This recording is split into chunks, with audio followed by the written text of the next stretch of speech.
உங்களுக்கே தெரியும் நம்ம நாட்டுல சிந்து சமவெளி நாகரிகம் அப்படின்னு சொல்றாங்க இல்லையா, அந்த இந்தஸ் வேலி சிவிலைசேஷன். இந்த இந்தஸ் வேலி சிவிலைசேஷனுடைய டைம் பீரியட் நமக்கு தெரியும். It was right from 2500 to 1500 BCE அப்படின்னு சொல்லிட்டு சொல்லுவாங்க. IVC time period is 2500 to 1500 BCE. After Indus Valley civilization, okay, here comes Indus Valley civilizationக்கு நிறைய ரீசன் இருக்கு. அதோட அழிவுக்கு நிறைய காரணங்கள் இருக்கு. ஃபார் எக்ஸாம்பிள் டிஃபாரஸ்டேஷன் சொல்லலாம், கிளைமேட் சேஞ்ச் சொல்றாங்க, அதுக்கப்புறமா பாத்தீங்கன்னா ஃப்ளட்னு சொல்றாங்க.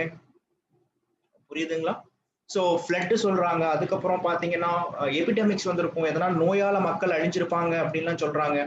பட் சிந்து சமவெளி நாகரிகம் அழிவதற்கு மிக முக்கியமான காரணம் அப்படின்றது என்ன அப்படின்னா, ஆரியர்கள் அப்படின்றவங்க இந்தியாவுக்கு வந்துட்டாங்க அப்படின்ற ஒரு காரணம். ஸோ ஆரியர்கள் அப்படின்றத காலத்தை தான் வேத காலம் அப்படின்னு சொல்லுவாங்க. ஸோ ஆரியன்ஸ் பேர் உங்கள்கிட்ட கேட்பாங்க. So the Aryans period was also called as Vedic period அப்படின்னு சொல்லிட்டு சொல்றாங்க. நம்ம இந்த டாபிக்ல ஆரியன்ஸ் எப்படி வந்தாங்க, அவங்க பொலிட்டிக்கல் ஹிஸ்டரி பத்திலாம் நம்ம படிக்க போறது கிடையாது. பட் ஆரியர்கள் டைம் பீரியட்னா எப்ப தெரியுமா? 1500 இருந்து 600 வரைக்கும். இதே ரெண்டா பிரிப்பாங்க. ஓகே, இந்த 1500 to 600 ரெண்டு டைம் பீரியடா பிரிக்கிறாங்க. ஒன்னு 1500 இருந்து 900 வரைக்கும் வந்து பாத்தீங்கன்னா இதுதான் என்ன அப்படின்னா இயர்லி வேதிக் பீரியட் அப்படின்னு சொல்றாங்க. முற்கால வேத காலம், முன்வேத காலம். இதுவே 900 இருந்து 600 எடுத்துக்கிட்டீங்கன்னா இதான் பின்வேத காலம், பிற்கால வேத காலம் அப்படின்னு சொல்லுவாங்க. ஸோ முன்வேத காலம், பின்வேத காலம், early Vedic period, later Vedic period. இந்த லேட்டர் வேதிக் பீரியட்ல தான் அயன் அப்படின்றத கண்டுபிடிச்சாங்க, அயன் அப்படின்றத யூஸ் பண்ணாங்க. அதனால லேட்டர் வேதிக் பீரியட் என்ன சொல்லுவாங்கன்னா அயன் ஃபேஸ் அப்படின்னு சொல்லுவாங்க. ஸோ இந்த பாயிண்ட்லாம் உங்களுக்கு நல்லா புரியணும். So early Vedic period is also called as Rigvedic period. Early Vedic period Rigvedic பீரியட்னு சொல்லுவாங்க. Later Vedic period iron phase அப்படின்னு சொல்லுவாங்க. அப்ப early Vedic period time period என்னன்னா 1500 to 900, later Vedic period time period என்னன்னா 900 to 600. இந்த time பீரியட்ல இந்தியாவில் என்னென்னலாம் நடந்துச்சு அப்படின்றதான் பார்க்க போறோம். ஓகே, சோ இந்த டைம் பீரியட்ல முக்கியமா இங்க கொடுத்திருக்கிறது என்னன்னா இந்த பாயிண்ட்ல ஆரியர்கள் they came and settled in the சப்த சிந்து ரீஜன் அப்படின்றத கேட்பாங்க. இது அதிகமா கேள்வியை நீங்க எதிர்பார்க்கலாம். சப்த சிந்து ரீஜன்னா என்ன அப்படின்றத கேள்வி வரலாம், கொஸ்டின்ஸ் வரலாம். சப்த சிந்து ரீஜன்னா என்ன? இந்தஸ், சீலம், செனாப், ராவி, சட்லஜ், பியாஸ், இது கூட 6 நதி இருக்குங்களா, இது கூட சரஸ்வதி அப்படின்றது வரும். சோ இந்த ரீஜனை தான் ஆரியவர்த்தம் அப்படின்னு சொல்லிட்டு சொல்றாங்க. ஆரியர்கள் எங்க வந்து செட்டில் ஆனாங்க அப்படின்னா கைபர் போலன் பாசஸ் வழியா வந்து எங்க செட்டில் ஆனாங்க அப்படின்னா இங்க செட்டில் ஆயிருக்காங்க. ஓகே, சோ இதை என்ன சொல்றாங்கன்னா சப்த சிந்து ரீஜன் அப்படின்னு சொல்லிட்டு சொல்றாங்க. சப்த சிந்து ரீஜன்னா Indus, Jhelum, Chenab, Ravi, Sutlej, Beas and also Saraswati. ஆனா அவங்ககிட்ட கொஸ்டின் எப்படி தெரியுமா இருக்கும்? இது ஒவ்வொன்றுத்துக்குமே இருக்கக்கூடிய நேம் கேட்பாங்க. சான்ஸ்கிரிட் நேம் என்னன்னு கேட்பாங்க. இப்போ ஃபார் எக்ஸாம்பிள் இப்போ இந்தஸ் அப்படின்னு எடுத்துக்கிட்டீங்கனாலே இந்தஸோடைய நேம் என்ன தெரியுமா? சிந்து. சிந்து நதி தான் என்ன அப்படின்னா இந்தஸ் அப்படின்னு சொல்லிட்டு சொல்லுவாங்க, சிந்து. சீலம் அப்படின்னா விதஸ்தா அப்படின்னு அர்த்தம். நீங்க படிக்கும் பொழுதே அந்த நேம் சான்ஸ்கிரிட் நேமோட படிக்கணும். ஓகே, இந்தஸ்னா சிந்து, சீலம்னா விதஸ்தா, செனாப்னா ஆஸ்கினி, ராவினா புருஷ்னி, சட்லஜ்னா சுதுர்தி. இதெல்லாம் உங்களுடைய நீங்க வந்து எக்ஸ்ட்ராவா வந்து இதோடைய Vedic names of Indus and tributaries போட்டீங்கன்னா ஆட்டோமேட்டிக்கா என்ன ஆகும் அப்படின்னா ரிசல்ட் வந்துடும். ஒரு வருஷத்துல என்ன கேட்டிருந்தாங்கன்னா இன்னும் இந்த ராவி இருக்குல்ல, ராவி, இதோடைய வேதிக் நேம் என்னன்னு கேட்டிருந்தாங்க. அதோடைய வேதிக் நேம் என்னன்னா புருஷ்னி அப்படின்னு பேர். ஒரு வருஷம் கொஸ்டின்ல சீலமுடைய வேதிக் நேம் என்னன்னு கேட்டாங்க, அதுக்கு பேர் ஆஸ்கினி அப்படின்னு பேர். இந்தஸ், சீலம். ஓகே, செனாப் அப்படின்றது Indus, for Sindhu, Jhelum Vitasta. Sorry, Jhelum வந்து பார்க்கும்பொழுது விதஸ்தா, செனாப் தான் என்னன்னா ஆஸ்கினி. சீலம் வந்து என்னன்னு சொல்லுவாங்க? Vitasta. Jhelum was called Vitasta. Okay, Jhelum was called Vitasta. Chenab என்னன்னு சொல்றாங்கன்னா ஆஸ்கினி அப்படின்னு சொல்றாங்க, ஆஸ்கினி. ஓகே, அண்ட் நெக்ஸ்ட் என்னன்னா ராவிய புருஷ்னி. யாருமா உன் புருஷன் அப்படின்னா ரவி அப்படின்னு ஞாபகம் வச்சுக்கோங்க. சும்மா தான் சொல்றேன், ஒரு ஞாபகம் வச்சுக்க. ராவி அப்படின்றது என்னன்னா புருஷ்னி அப்படின்னு சொல்லுவாங்க, புருஷ்னி அப்படின்னு ஞாபகம் வச்சுக்கோங்க. Okay, and S for what அப்படின்னு பாத்தீங்கன்னா சதுர்த்தி. நம்ம விநாயகர் சதுர்த்தின்னு கொண்டாடுறோம் இல்லைங்க, அந்த சதுர்த்தியை என்னவா போட்டுருணும்னா சுத்துர்தி அப்படின்னு போட்டுடணும். சதுர்த்தியை எஸ்ஏன்னு போடுவோம், சுத்துர்தி அப்படின்னு போட்டீங்கன்னா அதோட நேம் என்ன அப்படின்னா சட்லஜுக்கு சுத்துர்தி. அண்ட் லாஸ்ட் என்னன்னா விபாஸ். ஓகே, பியாஸ் ரிவரை விபாஸ் அப்படின்னு சொல்லுவாங்க, விபாஸ். சோ இந்த மாதிரியான வார்த்தைகளை உங்ககிட்ட கேட்பாங்க. சோ நீங்க அது கொஸ்டினா எதிர்பார்க்கலாம். ஓகே, ஆரியவர்தனா ஆரியன்ஸ் வந்து செட்டில் ஆன சப்த சிந்து ரீஜன். சப்த சிந்து ரீஜன்னா 7 rivers இருக்கக்கூடிய ரீஜன். அந்த 7 rivers என்ன அப்படின்றது சொல்லிட்டேன். இந்த 7 ரிவர்ல ஆரியன்ஸுக்கு ரொம்ப ஸ்பெஷலான ரிவர் என்ன, இந்த ஹோலி ரிவர் ஃபார் ஆரியன்ஸ் என்ன அப்படின்னா சரஸ்வதி அப்படின்னு சொல்லிட்டு சொல்லுவாங்க. கான்செப்ட் புரியுதுங்களா? சோ அப்போ என்ன சொல்றாங்க, இப்போ நல்லா புரிஞ்சுக்கோங்க. இது எத்திக்ஸ் அப்படின்றதால உங்களுக்கு என்ன புரியணும் அப்படின்னா, சொசைட்டி அப்படின்றது நிறைய பேருக்கு தெரியல. ஆக்சுவலா சொசைட்டின்னா சமூகம். ஒவ்வொரு குடும்பமும் ஒரு சமூகத்தோடைய மிக முக்கியமான காரணி இல்லையா? சோ ஒவ்வொரு குடும்பம் சேர்ந்ததுதான் ஒரு சமூகம். ஓகே, ஒரு சமூகம் தான் வந்து பார்க்கும்போது இப்ப சமூகத்துல மிக முக்கியமான காரணி என்னன்னா அரசியல். ஆனா பட் நம்ம அரசியலை பத்தி இப்ப படிக்க போறது இல்லை, பண்பாட்டை பத்தி தான் படிக்கும். அப்போ ஒரு சமூகத்துல ஒரு சொசைட்டில ஓகே பண்பாடு அப்படின்னு சொல்லக்கூடிய அந்த கல்ச்சர் எப்படி டெவலப் ஆகுது அப்படின்னா, ஒரு சொசைட்டில கல்ச்சர் டெவலப் ஆகுறதுக்கு மிக முக்கியமான காரணி என்னன்னா ரிலீஜன் தான், மதம். ஒவ்வொருத்தரும் ஒரு மதத்தை ஃபாலோ பண்ணுவாங்க. அந்த மதத்துல இருந்துதான் பேஸ் பண்ணி என்ன வருது அப்படின்னா கல்ச்சர் வருது. அந்த கல்ச்சரை வெளிப்படுத்தக்கூடிய அந்த கல்ச்சரை இன்னமும் அடுத்த லெவலுக்கு எடுத்துட்டு போகக்கூடிய ஒரு விஷயம் தான் என்னன்னா எஜுகேஷன். அதனாலதான் எப்போ எஜுகேஷனுக்கு எப்போ ஒரு பிரச்சனை வருதுனாலும் அதனால கல்ச்சருக்கு பிரச்சனை வருதுன்னு நினைச்சுக்கலாம். எப்ப கல்ச்சரை பிரச்சனை வருதுன்னு பாத்தீங்கன்னா அப்ப எஜுகேஷனுக்கு ஏதோ பிரச்சனை வருதுன்னு சொல்லலாம். அதனாலதான் பிரிட்டிஷ் இந்தியாவை ஒழிக்கணும்னு முடிவு பண்ணும் பொழுது அவங்க எடுத்துக்கிட்ட 2 விஷயம் என்ன தெரியுமா? ஒன்னு அக்ரிகல்ச்சரையும் இன்னொன்னு ஆர்ட்ஸ் அண்ட் கல்ச்சரையும் ஒழிக்கணும்னு நினைச்சாங்க. சிம்பிள். புரியுதுங்களா? இந்தியாவை பிரிட்டிஷ் அவங்க கண்ட்ரோல்ல வச்சுக்கணும்னு நினைக்கும் பொழுது பிரிட்டிஷ் இந்தியாவில ஒழிக்கணும் அப்படின்னு நினைச்ச விஷயம் என்னன்னா, ஒன்னு அக்ரிகல்ச்சர், இன்னொன்னு ஆர்ட்ஸ் அண்ட் கல்ச்சர். அப்போ இதுதான் ஒரு விஷயம். அப்போ அக்ரிகல்ச்சருக்கும் ஆர்ட்ஸ் அண்ட் கல்ச்சரும் எந்த அளவுக்கு இம்பார்ட்டன்ட்ன்றது உங்களுக்கு தெரியும். புரியுதுங்களா? ஃபைன். அப்போ இது நம்ம வேத காலம்னு சொல்றோம். வேத் அப்படின்ற வார்த்தை எந்த வார்த்தையில இருந்து வந்துச்சுன்னு கேட்பாங்க. இது ஒரு ஃபேக்ட். வித் அப்படின்ற வார்த்தையில இருந்தா வேத் அப்படின்ற வார்த்தை வந்துச்சு. வித்னா என்ன? வித்னா ஞானம், அறிவுன்னு அர்த்தம்.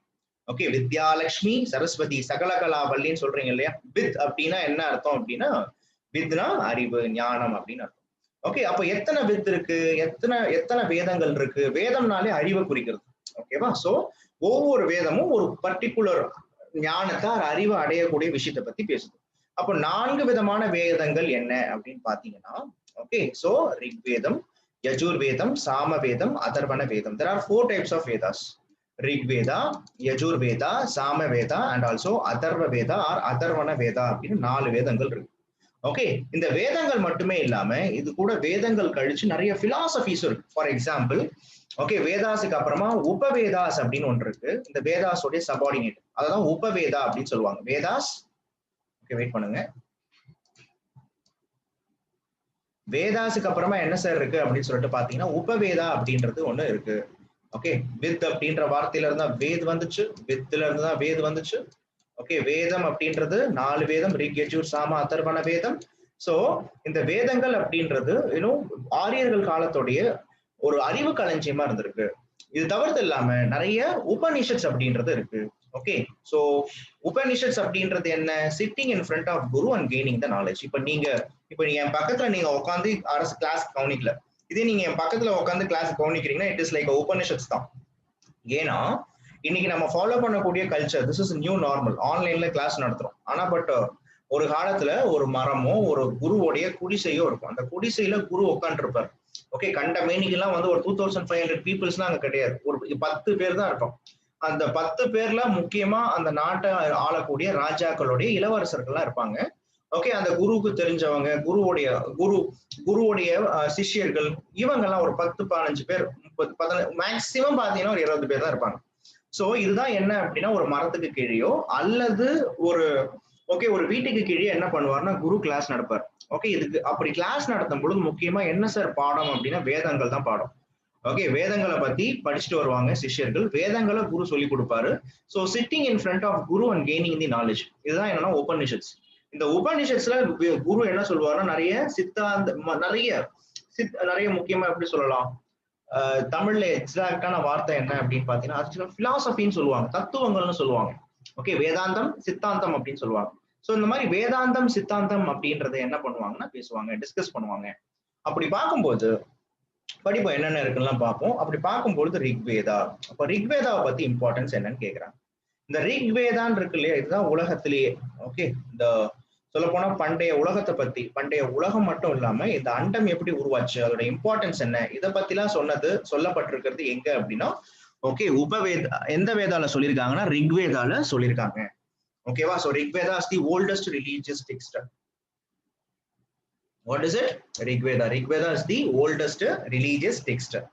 Okay, இந்த ரிக்வேதால டோட்டலா 10 டிவிஷன் இருக்கு. ரிக்வேதாவை பத்தியே கொஸ்டின் இருக்குங்க. ரிக்வேதா ஓல்டஸ்ட் ரிலீஜியஸ் டெக்ஸ்ட் இருக்கா? இந்த ரிக்வேதால 10 மண்டலம்ஸ் இருக்கு. அந்த 10 மண்டலம்ஸ்ல 10 மண்டலம்னா ஃபர்ஸ்ட் மண்டலம் ஃபர்ஸ்ட் 1 10 அப்படின்னு பிரிச்சிருப்பாங்க. அதுக்கப்புறமா 2 7 அப்படின்னு பிரிச்சிருப்பாங்க. அதுக்கப்புறமா 3, அதுக்கப்புறமா 9, அதுக்கப்புறமா என்ன சார்னா 2 7 8, அதுக்கப்புறமா 4. இதெல்லாம் என்ன சார் அப்படின்னா ஏன் 1 10 2 7 8 3 4 9 அப்படின்னா பிடிச்சிருக்காங்கன்னா இந்த ஃபர்ஸ்ட் இருக்குல்ல ரிக்வேதாவுடைய ஃபர்ஸ்ட் மண்டலம் அப்படின்றது அண்ட் 10th மண்டலம் அப்படின்றது என்ன ஒரு பியூட்டி அப்படின்னா இதெல்லாம் லேட்டஸ்ட் மண்டலா அப்படின்றாங்க. லேட்டஸ்ட் மண்டலானா என்னன்னா ரிக்வேதா இயற்றப்பட்டு ரிக்வேதான்றது என்ன தெரியுமா, நிறைய குருக்கள்லாம் இருப்பாங்க. ஃபார் எக்ஸாம்பிள் நிறைய ரிஷிகள்லாம் இருப்பாங்க. இந்த ரிஷிகள் என்ன பண்ணுவாங்கன்னா அவங்களுடைய கடவுள்களை பத்தி நிறைய பாட்டு எழுதுவாங்க. அவங்க எழுதுறது மட்டும் இல்லாம அவங்களுடைய ஃபேமிலி மெம்பர்ஸும் சேர்த்து எழுதுவாங்க. புரியுதுங்களா? ஸோ இந்த ரிக்வேதால எப்படி சொல்லலாம் அப்படின்னா the Rigveda are nothing but the hymns that are all enacted by the gurus and their family members generation after generation. Okay, so generation after generation என்ன அர்த்தம்? காலங்காலமா ஓகே, சோ அவங்களுடைய வம்சங்கள் இந்த குருவுடைய வம்சம் தங்களுடைய கடவுள்களுக்காக எழுதப்பட்ட பாடல்கள் ஸ்தோத்திரங்கள் தான் என்ன அப்படின்னா ரிக்வேதா. அப்ப ரிக்வேதால டோட்டலா எத்தனை இது இருக்கு? 10 மண்டலம்ஸ் இருக்கு. இதுல ஃபர்ஸ்ட் அண்ட் 10th இதுதான் லேட்டஸ்ட்னா ரிக்வேதா எனாக்ட் பண்ணி லாஸ்ட்ல வந்து இதை வந்து பார்க்கும்போது சேர்த்துட்டாங்க. செகண்ட் 7th இருக்கு இல்லையா, செகண்ட் 7th 8 இதெல்லாம் ரிக்வேதால ஓல்டஸ்ட் சாங்ஸ் எல்லாம் அந்த 2 7 8ல தான் இருக்கு. நீங்க எடுத்த உடனே ஃபர்ஸ்ட் அண்ட் 10ன்னு போட்ட உடனே அதுதான் ரிக்வேதாவுடைய ஓல்டஸ்ட்லாம் நீங்க பார்க்க கூடாது. ரிக்வேதாவுடைய ஓல்டஸ்ட் அப்படின்றது என்ன அப்படின்னு பாத்தீங்க அப்படின்னா 2 7 8 தான். இந்த தேர்ட் இருக்கு இல்லையா, இந்த தேர்ட் மண்டலம் அப்படின்றது என்ன தெரியுமா, அதுதான் இந்த காயத்ரி மந்திரம் பத்தி சொல்றாங்க. இப்ப கொடுத்துருக்காங்க பாத்தியா, காயத்ரி மந்திரம் அப்படின்றது என்ன சார் அப்படின்னு பாத்தீங்கன்னா ரிக்வேதால அதை பாருங்க தேர்ட் மண்டலத்துல இருக்கு. அது என்ன காயத்ரி மந்திரம்? ஓகே, ஓம் பூர் புவஸ்வஹ அப்படின்னு ஒரு சாங் இருக்கு தெரியுமா? ஓம் பூர் புவஸ்வ தஸ்தவதுர்வரேண்யம் வர்கோ தேவஸ்ய தீமஹே தியோ யோன பிரசோத்யாதுன்னு சொல்லக்கூடிய இந்த காயத்ரி மந்திரம் அப்படின்றது இதை எழுதுனது விஸ்வாமித்ரர். இது எங்கன்னு கேட்பாங்க தேர்டு. இது கண்டிப்பா நீங்க கொஸ்டினா எதிர்பார்க்கலாம். ஏன்னா அதிகமா ரொம்ப ஃபெமிலியரான சாங் வந்து இந்த காயத்ரி மந்திரம். இது ரிக்வேதாவுடைய 3வது மண்டலத்துல இருக்கு. அண்ட் ரிக்வேதால இப்ப உங்கள்கிட்ட ட்விஸ்ட் வைப்பாங்க, ரிக்வேதாவில் அதிகமாக பாடப்பட்ட கடவுளின் பெயர் என்ன சொல்லுங்க பார்க்கலாம்.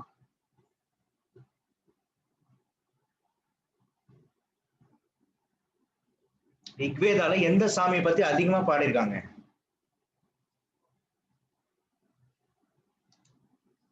அக்னி? No my dear. சிவன்? ஓம் நம சிவாய. ஆனா ஆன்சர் அது கிடையாது. Very good Napoleon. Okay, so answer is Indiran.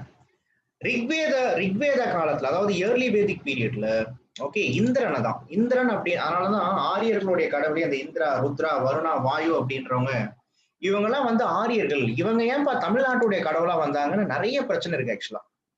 புரியுதுங்களா? சோ நம்ம தமிழ்நாட்டுல படிப்போம்ல குறிஞ்சி முல்லை மருதம் நெய்தல் பாலையில ஓகே இந்த மருத நிலத்துடைய தலைவன் யாருன்னா இந்திரன். சம்பந்தமே இல்லாம இந்திரன் ஏன் அங்க வரான்? ஏன்னா இந்திரன் ஆரிய கடவுள். அப்போ ஏதோ சம் ஆரியானைசேஷன் நடந்திருக்கு அப்படின்னு சொல்லிட்டு சொல்லுவாங்க இல்லையா, அதே கான்செப்ட் தான் இங்கே நம்ம படிக்கிறோம்.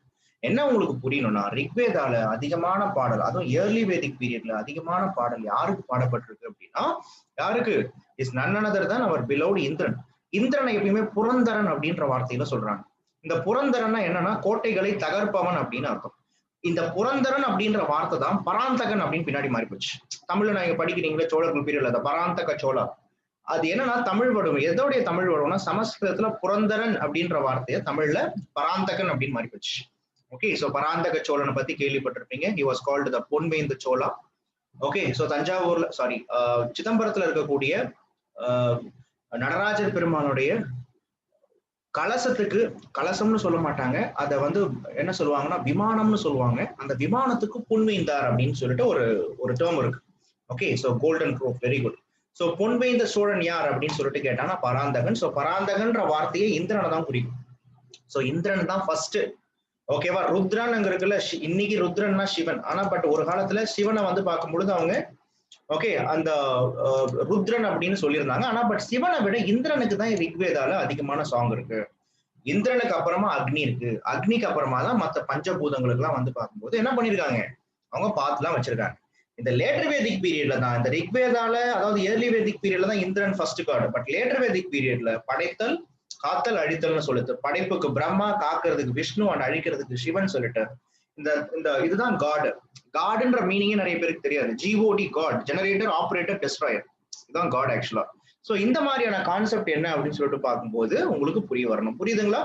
ஏர்லி வேதிக் பீரியட்ல என்ன, இந்திரன், ருத்ரா, வருணா, வாயுன்னு நிறைய கடவுள்கள். இந்த கடவுள்கள் எல்லாம் பாருங்களேன், இப்ப நம்ம கல்ச்சர் தானே படிக்கிறோம். கல்ச்சர்னா பண்பாடு தானே. அப்ப இந்திய பண்பாட்டுல நீங்க என்னத்தை படிக்கிறீங்க? ரிலீஜனை பத்தி படிக்கிறீங்க. கான்செப்ட் புரியுதுங்களா? சோ நம்மளுடைய ரிலீஜன் தான். அதனாலதான் சொல்லுவாங்க இந்தியாவுல நிறைய பேரு, ஓகேவா, இந்தியாவுல நிறைய பேர் என்ன ஒரு பியூட்டி நீங்க பாத்தீங்கன்னா, இந்தியாவுல நிறைய ஃபாரினர்ஸ் வருவாங்க. அப்படி ஃபாரினர்ஸ் வரும்பொழுது என்ன விஷயம் நடக்கும் அப்படின்னா, ஓகே, இங்க இருக்க கோவிலை பாக்குறது தான் வராங்க, இங்க இருக்கக்கூடிய கோவில்களை அனலைஸ் பண்ண வராங்க. ஓகே, சோ இந்த மாதிரி நம்மளுடைய கோவில்களே ஃபாரினர்ஸுக்கு ஒரு பெரிய ஒரு விஷயமா இருக்கு அப்படின்னு சொல்லிட்டு சொல்றாங்க. ஓகே, லேர்ன் பண்றதுக்கு ஒரு பெரிய விஷயமா இருக்குன்னு சொல்றாங்க. சோ இது என்னன்னா இந்த ரிக்வேதால மேக்சிமம் இதான் கேட்பாங்க. ஓகேங்களா? அண்ட் ரிக்வேதால இன்னொரு கொஸ்டினை கேட்கறதுக்கு வாய்ப்பு இருக்கு. இந்த ரிக்வேதால நான் சொன்னேன் இல்லையா, ஃபர்ஸ்ட் மண்டலம், செகண்ட், செவன்த், தேர்டு, நைன்த், ஃபோர்த்னு சொன்ன இல்லையா, இந்த 9th மண்டலம் என்னன்னு சொல்லுவாங்கன்னா இந்த சோம மண்டலம்னு பேரும். சோமபானம் அப்படின்னு கேள்விப்பட்டிருப்பீங்க. சோமபானம்னா ஆல்கஹால். ஓகே, அந்த காலத்துல இந்த நல்லா ஞாபகம் வச்சுக்கோங்க, அந்த காலத்துல ரிஷிகள், ஞானிகள், யோகிகள், சித்தர்கள் இவங்கெல்லாம் சோமா அப்படின்னு ஒரு பிளான்ட் இருக்கு. இந்த பிளான்ட் அதாவது என்னன்னா அது ஒரு போத வஸ்து, டொபாக்கோ பிளான்ட். அதை கொஞ்சம் கன்சியூம் பண்ணிட்டாலே என்ன ஆகும்னா பரவச நிலையை அடைஞ்சிருவாங்க. சோ நம்ம ஆளுங்க இதெல்லாம் முதல்ல ஞானிகள், யோகிகள், ரிஷிகள், சித்தர்கள் இவங்க தான் கன்சியூம் பண்ணிட்டு இருந்தாங்க. பட் என்ன ஆச்சு அப்படின்னு பாத்தீங்கன்னா, இதை பின்னாடி யார் யூஸ் பண்ண ஆரம்பிச்சிட்டா அப்படின்னா காமன் பீப்புள் யூஸ் பண்ண ஆரம்பிச்சுக்கிட்டாங்க. சோ அதனாலதான் சோமபானம் அப்படின்னு பேர் வந்துச்சு. புரியுதா உங்களுக்கு? சோ இந்த மாதிரி 9th மண்டலம் சோம மண்டலம் அப்படின்னு சொல்லிட்டு சொல்லுவாங்க. தேர்ட் மண்டலம் என்ன அப்படின்னு பாத்தீங்க அப்படின்னா, தேர்ட் மண்டலம் இஸ் ஓகே, இதான் காயத்ரி மந்திரம். இதுல 10th இருக்குல்ல, இந்த 10th மண்டலம் தான் என்ன அப்படின்னு தெரிஞ்சுக்கோங்க. அதுதான் என்ன அப்படின்னா இந்த வர்ணாசிரம தர்மத்தை பத்தி பேசும். ஓகே, வர்ணாசிரம தர்மம்னா உங்களுக்கே என்னன்னு தெரியும். பிரம்மாவின் தலையிலிருந்து பிறந்தவன் பிராமணனும், பிரம்மாவுடைய ஓகே தோல்ல இருந்து பிறந்தவன் சத்திரியனும், பிரம்மாவுடைய வயிற்றிலிருந்தோ தொடையிலிருந்தோ பிறந்தவன் வைசியனும், பிரம்மாவுடைய கால் பாதத்திலிருந்து பிறந்தவன் சூத்ரன் என்று முதல்ல ஆரியர்கள் பீரியட்ல தான் என்ன ஆச்சுன்னா சொசைட்டின் பொழுது சமூகத்துல பேஸ்ட் ஆன் தேர் ஆக்குபேஷன், முதல்ல தொழில் வாரியாகத்தான் வந்து வர்ணாவை பிரிச்சாங்க. ஆனா பட் பின்னாடி ஓகே பிறப்பின் மூலியமாக வந்து உயர்வு தாழ்வு பார்ப்பதுன்றது பின்னாடி வந்துருச்சு. ஸோ வர்ணாசிரம தர்மம் அப்படின்றது இந்த பீரியட்ல வந்ததுன்றது தெரிஞ்சுக்கலாம். அதுல முக்கியமா இந்த வர்ணாசிரம தர்மத்தை பத்தி 10th மண்டலத்துல தான் சொல்லியிருக்காங்க. ஓகே, அண்ட் இன்னொரு விஷயம், ஆரியர்களுடைய லாங்குவேஜ் என்ன? தமிழ், தெலுங்கு, மலையாளம், கன்னடம், சான்ஸ்கிரிட். Very good. சான்ஸ்கிரிட்டுக்கு இன்னொரு நேம் என்ன தெரியுமா தமிழ்ல? சான்ஸ்கிரிட். சமஸ்கிருதம்னு சொல்றீங்க. சமஸ்கிருதம் அப்படின்றது தமிழ் கிடையாது ஆக்சுவலா. சமஸ்கிருதம்ன்றது ஓகே பிராகிருத் கிடையாது. ஆரியம் அப்படின்ற வார்த்தை தான் சான்ஸ்கிரிட்னு அர்த்தம். புரியுதா? ஆரியம் அப்படின்னா சான்ஸ்கிரிட். ஆரியம் போல் உலக வழக் கழிந்தொழியா உன் சீரிலமை திறம் வியந்து வாழ்த்துவமே நீங்க பாடுறீங்கல்ல. ஆக்சுவலா ஆரியம் போல்னா என்ன? சான்ஸ்கிரிட் போல் அப்படின்னு அர்த்தம். ஓகே, இதை நல்லா புரிச்சுக்கோங்க. நெக்ஸ்ட் என்னன்னா யஜுர் வேதத்தை பத்தி பார்க்க போறோம். இது ரொம்ப ஒரு சூப்பரான ஒரு வேதம் ஆக்சுவலா. ஏன்னா ரொம்ப படிக்கிறது கம்மியா இருக்கு. சோ யாஜ் அப்படின்ற சமஸ்கிருத வார்த்தையில இருந்து வந்துதான் யஜூர் அப்படின்னு சொல்லிட்டு சொல்றாங்க. ஓகே, இதற்கு யாகம் என்று பொருள் அப்படின்னு சொல்றோம். அப்படின்னா என்னன்னா யஜுர்வேதம் அப்படின்றது எப்பப்பெல்லாம் சாக்ரிஃபைஸ் பண்றாங்களோ, ஆரியர்கள் பீரியட்லயே அவங்களுடைய முக்கியமான பாயிண்ட் என்ன, ஆரியன்ஸ் எப்பயுமே சாக்ரிஃபைஸ் பண்ணிட்டே இருப்பாங்க. ஓகே, அஸ்வமேத யாகா, ராஜசூய யாகா, வாஜபேய யாகான்னு சொல்லிட்டு நிறைய யாகம் எல்லாம் பண்ணிக்கிட்டே இருப்பாங்க. அப்போ யஜ் அப்படின்ற வார்த்தை யாஜ் அப்படின்ற வார்த்தையில இருந்து வந்துச்சு. இந்த யஜூர் அப்படின்றது சாக்ரிஃபைஸ குறிக்குது. சாக்ரிஃபைஸ் பண்ணும் பொழுது என்னென்னலாம் பண்ணணும். The Veda deals with the procedure or the ways how to do a sacrifice. தெளிவா தமிழ்ல கொடுத்திருக்கானா? சமஸ்கிருதத்தின் முதல் உரைநடை. ஓகே, சமஸ்கிருதத்துடைய இதுல இருக்கக்கூடிய மந்திரங்கள் உரைநடை. ஓகே, நிறைய வந்து பார்க்கும்பொழுது நம்ம யூஸ் பண்ணக்கூடிய இந்த ப்ரோஸ் மாதிரி இருக்குன்னு சொல்லிட்டு சொல்றாங்க. ஸோ நிறைய 4th மண்டலம்லாம் இம்பார்ட்டன்ஸ் கிடையாது கண்ணா. அதெல்லாம் வந்து நிறைய ரிஷிகள் எழுதுனதா சொல்றாங்க. பட் இம்பார்ட்டன்ஸ் 3, 9, 10 தான். அதுல 2, 7, 8ன்றது ஓல்டஸ்ட். 4th மண்டலம் அப்படின்றது சில ரிஷிகள் எழுதியிருக்கிறதா சொல்றாங்க. பட் அதை பத்தி இம்பார்ட்டன்ஸ் எதுவும் கொடுக்கல. நமக்கு தெரிய வேண்டியது என்ன அப்படின்னா 10 3 4 9 ஆக்சுவலா. Okay fine. சாரி 10 3 10 3 அதுக்கப்புறம் 9. ஓகே இது ரொம்ப ரொம்ப இம்பார்ட்டன்ட். ஸோ யஜுர்வேதம் அப்படின்றது என்ன அப்படின்னு பாத்தீங்க அப்படின்னா ஸோ வேதாஸ். ஸோ வேதங்களை உச்சரிக்கும் பொழுது எப்படி உச்சரிக்கணும், சாக்ரிஃபைஸ் பண்ணும்போது எப்படி சாக்ரிஃபைஸ் பண்ணணும்ன்றத பத்தி சொல்லுது. இதுல சுக்ல யஜுர்வேதா கிருஷ்ண யஜுர்வேதா யஜுர்வேதாவை 2ஆ பிரிக்கிறாங்க. ஓகேவா? சோ சுக்ல யஜுர்வேதா கிருஷ்ண யஜுர்வேதா அப்படின்னு பிரிக்கிறாங்க. இது என்ன மீனிங் தெரியுமா? சுக்ல யஜுர்வேதானா ஒயிட் யஜுர்வேதா, இங்கிலீஷ்ல நீங்க ஒயிட் யஜுர்வேதா. கிருஷ்ண யஜுர்வேதானா பிளாக் யஜுர்வேதான்னு படிப்பீங்க. அது என்ன சார் ஒயிட் யஜுர்வேதா பிளாக் யஜுர்வேதான்னு கேக்குறீங்களா? நீங்க இப்ப நம்ம நாட்டுல என்ன சொல்லலாம், தேய்பிரை வளர்பிரைன்னு சொல்றாங்க தெரியுமா? தேய்பிரை அப்படின்றது என்ன? எப்பையில இருந்து எது வரைக்கும் தேய்பிரை? பௌர்ணமியில இருந்து அமாவாசை வரைக்கும் தேய்பிரை. கரெக்டா பௌர்ணமி வரும், அதுக்கப்புறமா நிலா கொஞ்சம் கொஞ்சம் கொஞ்சம் கொஞ்சமா தேய்ச்சிட்டு போற மாதிரி, அதனால தேய்பிரை. இந்த தேய்பிரை அப்ப சில ரிச்சுவல்ஸ் பண்ணுவாங்க. ஓகே, அதனால அதுக்கு பேர் என்ன? கிருஷ்ண யஜுர்வேதா. ஏன்னா கிருஷ்ணர் பிறந்தது எப்பன்னா தேய்பிரை அஷ்டமியில. ஓகேவா? சோ கிருஷ்ணர் கருப்பு, கிருஷ்ணர் தேய்பிரையில பிறக்கிறாரு. அதனால என்ன அப்படின்னா அதுக்கு பேரு கிருஷ்ண யஜுர்வேதான்னு வச்சுட்டாங்க, கிருஷ்ணாவை பேஸ் பண்ணி. சுக்ல யஜுர்வேதா அப்படின்றது என்னன்னா ஒயிட். சுக்லா அப்படின்ற வார்த்தை ஒயிட் அப்படின்றத குறிக்கும். விநாயகர் பிறந்தது அந்த இன்னும் அந்த சுக்ல யஜுர்வேதா. அதாவது விநாயகர் பிறந்தது எப்ப சார்னா வளர்பிறையில பிறக்கிறார். வளர்பிறைனா என்ன? ஓகே, அமாவாசையில இருந்து பௌர்ணமி வரைக்கும் வளர்றது வளர்பிறை. அப்போ எப்பப்பெல்லாம் வந்து பார்க்கும்போது இதுக்கு ஆக்சுவலி இங்கிலீஷ் டேர்ம் இருக்கு. நெப்போலியன் சொல்லுங்க பார்க்கலாம், what is the English term? previously you mentioned about it. Sir வளர்பிறைனா வந்து வேக்சிங் ஃபேஸ் சார். தேய்பிறைனா வந்து வேனிங் ஃபேஸ். வளர்பிறைனா என்ன? வேக்சிங். WAXING. அது டைப் பண்ணுங்க கொஞ்சம். Yes sir. ஓகே, டைப் பண்ணுங்க, கொஞ்சம் டைப் பண்ணுங்க so that or you post it in our group so that others will learn. In English there was a special name was there. Okay fine. So third is what அப்படின்னா சாமவேதம் அப்படின்னு சொல்லிட்டு சொல்றாங்க. அது என்ன sir சாமவேதம் அப்படின்னா? சாமம் அப்படின்றது இன்னிசை. ஓகே, இன்னிசை அப்படின்றது என்ன? வாட் இஸ், அதாவது ஒண்ணுமே கிடையாது, சாங்ஸ். யா, வளர்பிறைனா வேக்சிங் ஃபேஸ் அப்படின்னு சொல்லிட்டு நெப்போலியன் சொல்லியிருக்காரு. It is correct actually. Okay, so Samaveda அப்படின்றது என்ன அப்படின்னு பாத்தீங்கன்னா it is none other than okay சாங்க பத்தி குறிக்கும். சாங் அப்படின்றது இந்த ராகங்களை பத்தி பேசும். Veda that speaks about ragas. Okay, சரி கம பத நிச சனிதப மகரிஷ. ஓகே, சோ இந்த ராகங்கள் 16ன்னு சொல்றாங்கல்ல. ஓகே, சோ இந்த மாதிரி ராகங்களை பத்தி பாடுறது என்ன அப்படின்னா சாமவேதம். அதர்வண வேதம் அப்படின்றது என்ன அப்படின்னா இந்த வேதத்தில் பாருங்க உச்சாடானம் மாந்திரீகம் போன்றவற்றால் தீய சக்திகளை வெல்லலாம் என்று சொல்லப்பட்டுள்ளது. அதாவது இதுல இருந்து தெரிஞ்சுக்குது black magic, witchcraft. Witch கிராஃப்ட்னா என்ன? இந்த சூனியம் அப்படின்னு சொல்லிட்டு சொல்லுவாங்க இல்லையா? இந்த சூனியம், பில்லி சூனியம், அதாவது பில்லி சூனியம், இந்த வெத்தலையில மை போட்டு பாக்குறவன், இந்த முட்டை மந்திரம் போடுறவன், இவனுங்கெல்லாம் வந்து தெரிஞ்சு வச்சிருக்கிற வேதம் என்ன அப்படின்னா இந்த அதர்வண வேதம் அப்படின்னு சொல்லிட்டு சொல்றாங்க. புரியுதுங்களா? சோ வேதாஸ் 4 விதமான வேதங்கள் இருக்கு. சோ ரிக், யஜூர், சாம, அதர்வணம். இப்ப உங்களுக்கு ஒரு கொஸ்டின் ஒண்ணு கேக்குறாங்க, கொடுக்குறாங்க. என்ன கொஸ்டின்னா, இந்த 4 வேதத்துல எந்த வேதங்கள் வந்து பார்க்கும்பொழுது பிரம்ம வேதம் ஆர் எந்த வேதங்கள்ல மெடிசன்ஸ் பத்தி அதிகமா, மெடிசன்ஸ் அப்படின்னா இந்த அதர்வண வேதத்துலதான் 99 நோய்களை பத்தியும், நல்லா புரிஞ்சுக்கோங்க, அதர்வண வேதத்துல 99 நோய்களை பத்தியும், அந்த நோய்கள் வருவதற்கான காரணங்கள் பத்தியும், அந்த நோய்கள் தீர்ப்பதற்கான வழிமுறைகளை பத்தியும் சொல்லியிருக்காங்க. அப்படின்னா நிறைய பேர் என்ன புரிஞ்சுக்கிறாங்கன்னா அதர்வண வேதம் பிளாக் மேஜிக், இதுல எப்படி டிசீஸ் பத்தி சொல்லியிருப்பாங்க, அதாவது இதுல எப்படி வந்து பார்க்கும்போது மெடிசன்ஸ் பத்தி சொல்லியிருப்பாங்கன்னு நினைக்கிறீங்க இல்லையா? இதுல என்ன ஒரு சூட்சமம் அப்படின்னா, இப்போ ஒருத்தவங்களை நீங்க பில்லி சூனியம் வச்சு இந்த ஏவல்னா சொல்லுவாங்க, அதெல்லாம் உண்மையா போயான்னு என்னமோ ஒரு கேஸ் ஸ்டடி போயிட்டு இருக்கு. பட் பொதுவாகவே நிறைய பேர் அதை உண்மைன்னு சொல்லிட்டு நம்புறாங்க. சோ ஒருத்தவங்க இறந்துட்ட பிறகு இறந்தவங்களுடைய ஆத்மாவை வச்சு இன்னும் ஒருத்தவங்களை வந்து அட்டாக் பண்றது, இந்த மாதிரி விஷயங்கள்லாம் வந்து அந்த காலத்துல அதிகமா நம்பினாங்க. இந்த காலத்துலயும் சில பேர் கேரளால இந்த மாதிரியான ரிச்சுவல்ஸ் எல்லாம் செய்யக்கூடிய பிராமின்ஸ் எல்லாம் இருக்காங்க. அவங்க பேரே வந்து பார்க்கும் பொழுது முன்குடுமி சோழியர்கள்னு பேரு. நீங்க நிறைய இந்த பழைய படத்தெல்லாம் பாத்தீங்கன்னா அவங்கள வந்து நம்பூதிரி பாத் பிராமின்ஸ் கூட சொல்லுவாங்க. ரொம்ப ஆர்த்தோடாக்ஸ் பிராமின்ஸ். சில தீய சக்திகளை வச்சு என்ன பண்ணுவாங்கன்னா இந்த மாந்திரீகம் பண்ணுவாங்க. அதனாலதான் மாந்திரீகம் பண்றதுன்னா கேரளால போகணும் அப்படின்னு சொல்லிட்டு சொல்லுவாங்க ஆக்சுவலா.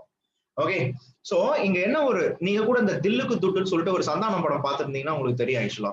சோ இந்த மாதிரியான நிறைய அட்ராசிட்டி பிடிச்ச சாமியாருங்கெல்லாம் எங்க இருப்பாங்கன்னா கேரளால இருக்காங்க. சோ அதர்வண வேதம் என்ன சொல்லுதுன்னா 99 வகையான நோய்களை பத்தியும் அதை தீர்ப்பதற்கான வழிமுறைகளை பத்தி சொல்லுது. சோ அதனாலதான் இங்க சிம்பிளா கேட்பாங்க, சாம வேதத்துல 1549 ஓகே 1549 சாங்ஸ் இருக்கு. ரிக்வேதால 1028 சாங்ஸ் இருக்கு. ஃபேக்சுவலா பாத்தீங்கன்னா இங்க அதர்வண வேதால 731 சாங்ஸ் இருக்கு.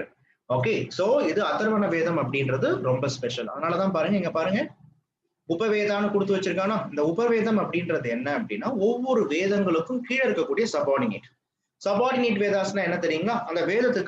அந்த வேதத்தை பத்தி பின்னால வந்து யாருன்னா எழுதி அது அந்த வேதத்துக்கு கூட லிங்க் பண்ணியிருப்பாங்க. உபனாலே சபார்டினேட்னு அர்த்தம், சப்வேதாஸ்னு அர்த்தம். அப்படி பார்க்கும்போது இந்த ரிக்வேதா இருக்குல்ல, இந்த ரிக்வேதாவுடைய உபவேதம் என்னன்னா ஆயுர்வேதம். ஓகே, யஜுர்வேதாவுடைய உபவேதம் என்னன்னா தனுர்வேதம்னா போர்க்கலைகளை பத்தி. நீங்க இந்த பாகுபலி படத்தெல்லாம் பார்த்திருப்பீங்க. ஓகே, அப்படியே இந்த சூலம் ஸ்ட்ராட்டஜி எல்லாம் பார்த்திருப்பீங்க. நீங்க கூட மகாபாரதத்துல சக்கர வியூகம்னு படிச்சிருப்பீங்க, சூல வியூகம்னு படிப்பீங்க. நிறைய வியூகங்கள் ஸ்ட்ராட்டஜிஸ் பத்தி சொல்றது என்னன்னா தனுர்வேதம். கந்தர்வ வேதம் அப்படின்றது என்ன அப்படின்னு பாத்தீங்கன்னா கந்தர்வ வேதம். இந்த கந்தர்வ வேதம் அப்படின்றது இசை, நடனம் ஆகியவற்றை பற்றி இந்த கந்தர்வ வேதம் அப்படின்றது சொல்லுது. ஷில்ப வேதம் அப்படின்றது என்ன அப்படின்னா இது கட்டடக்கலையை பத்தி சொல்லுது. ஷில்பா ஷெட்டியை ஞாபகம் வச்சுக்கோங்க, நீங்க மறக்கவே மாட்டீங்க. ஷில்பா ஷெட்டி வேதம் அப்படின்னு நீங்க போட்டக்கூடாது. ஷில்ப வேதம் அப்படின்றது என்னன்னா அந்த Veda on architecture. Okay, so கட்டடக்கலையை பத்தி சொல்றது இது எல்லாமே ஃபேக்ட்ஸ் தான். சோ கட்டடக்கலையை பத்தி சொல்றது என்ன அப்படின்னா ஷில்ப வேதம். கந்தர்வ வேதம் அப்படின்றது இசையை பத்தி சொல்லுது, நடனத்தை பத்தி சொல்லுது. நான் ஏற்கனவே சாம வேதம் அப்படின்றது ராகங்களை பத்தி சொல்லுதுன்னு சொன்னேன். ராகங்கள் தாளங்கள் அப்படின்னு வச்சுக்கோங்க. ஓகே, ராகம், தாளம், நடனம் இது மூணுமே சேர்ந்தாதான் நம்ம கண்ணுக்கு குளிர்ச்சியா இருக்கும். ஓகே, காதுக்கும் வந்து பார்க்கும்போது குளிர்ச்சியா இருக்கும். சோ இதுக்காகத்தான் என்ன பண்றாங்கன்னா மியூசிக்கையே வந்து அதனாலதான் நாத பிரம்மம் அப்படின்னு மியூசிக்க சொல்லுவாங்க. மியூசிக் பேர் என்ன? நாத பிரம்மம். நாத பிரம்மம்னா என்ன அர்த்தம் அப்படின்னா இந்த உலகமே மியூசிக்கால தான் ஆனது. Everything is music. Okay, everything is music. டண்டனக்கா டனக்குனாக்கா நம்ம டிஆர் ஸ்டைல சொல்ற மாதிரி எவ்ரிதிங் இஸ் மியூசிக் அப்படின்னு சொல்லுவாங்க. அதுக்கு பேர் தான் நாத பிரம்மம் அப்படின்னு பேர் ஆக்சுவலா. புரியுதுங்களா? சோ இந்த மாதிரி ஏன் மியூசிக் எப்படி எவால்வ் ஆச்சு? ஏன்னா அண்டம் நல்லா ஞாபகம் வச்சுக்கோங்க, இந்த யூனிவர்ஸோடைய ஃபார்மேஷன்லயே இன்னும் இந்த சவுண்ட் அப்படின்றது இட் வாஸ் கிரியேட்டட் அப்படின்னு சொல்றாங்க. சோ சவுண்டுக்குன்னு சொல்லிட்டு ஒரு இது இருக்குன்னு சொல்லுவாங்க இல்லையா? சோ அதை பத்தி எல்லாம் படிக்கிறது என்னன்னா கந்தர்வ வேதம். சோ அப்ப இது எல்லாமே இம்பார்ட்டன்ட். புரியுதுங்களா? இந்த வேதாஸ்ல இது எல்லாமே ஷில்ப வேதா இஸ் த உபவேதா ஆஃப் லாஸ்ட் வேதா என்ன அதர்வ வேதா இருக்குல்ல, இது அப்படியேதான். ரிக்வேதாவுடைய உபவேதம் ஆயுர்வேதம், யஜுர்வேதாவுடைய உபவேதம் தனுர்வேதம். ஓகே, அதுக்கப்புறமா சாமவேதாவுடைய உபவேதம் என்ன அப்படின்னா கந்தர்வ வேதம். அண்ட் அதர்வண வேதாவுடைய உபவேதம் என்ன அப்படின்னா ஷில்ப வேதம். இது கண்டிப்பா இப்ப நான் நடத்துனதுல இருந்தே எதனா ஒரு கொஸ்டின் மாட்டோம். புரியுதுங்களா? ஃபைன். அண்ட் இன்னொரு கொஸ்டின் கேட்பாங்க. நான் 2013 குரூப் 1 எழுதும் பொழுது கேட்ட கொஸ்டின் என்னன்னா ஆரியர்களுடைய மிக முக்கியமான ஆயுதம் என்ன அப்படின்னு சொல்லிட்டு கேட்டிருந்தாங்க. அதுல என்ன ஒரு ட்விஸ்ட் என்னன்னா அப்படி கேட்கும்போது அதுல ஆப்ஷன்ஸ்ல வந்து என்ன கொடுத்திருந்தான் அப்படின்னா இந்த கல் எறிதல் அப்படிலாம் கொடுத்து வச்சிருந்தான். இப்ப நம்ம கோவம் வந்தா சின்ன வயசுல நம்ம ஃப்ரெண்டு மேல கல்லை தூக்கி அடிப்போம்ல, அது மாதிரி ஒரு உண்டிக்கோல் மாதிரி இருக்கும் கல் எறிதல். ஏன்னா அந்த காலத்துல நீங்க நீங்க நீங்க டேவிட் அண்ட் கோலியாத் அப்படின்னு சொல்லக்கூடிய ஒரு ஸ்டோரி கேள்விப்பட்டிருக்கீங்களா? டேவிட் அண்ட் கோலியாத் யாருன்னா யார் சார் டேவிட் அப்படின்னு கேக்குறீங்களா? Yes Ilamathi, yes. Okay, David Goliath அப்படின்றவன் யாருன்னா அவனும் ஆக்சுவலா வந்து பார்க்கும்போது இது ஒரு கிறிஸ்டியானிட்டியில சொல்லக்கூடிய ஒரு ஸ்டோரி. இது ஆக்சுவலா எப்பயுமே ஒருத்தனுடைய உருவத்தை பார்த்து நம்ம பயப்படக்கூடாது. ஒருத்தர் ரொம்ப ஜைசாண்டிக்கா இருக்கானா அவனை பார்த்து பயப்படக்கூடாது.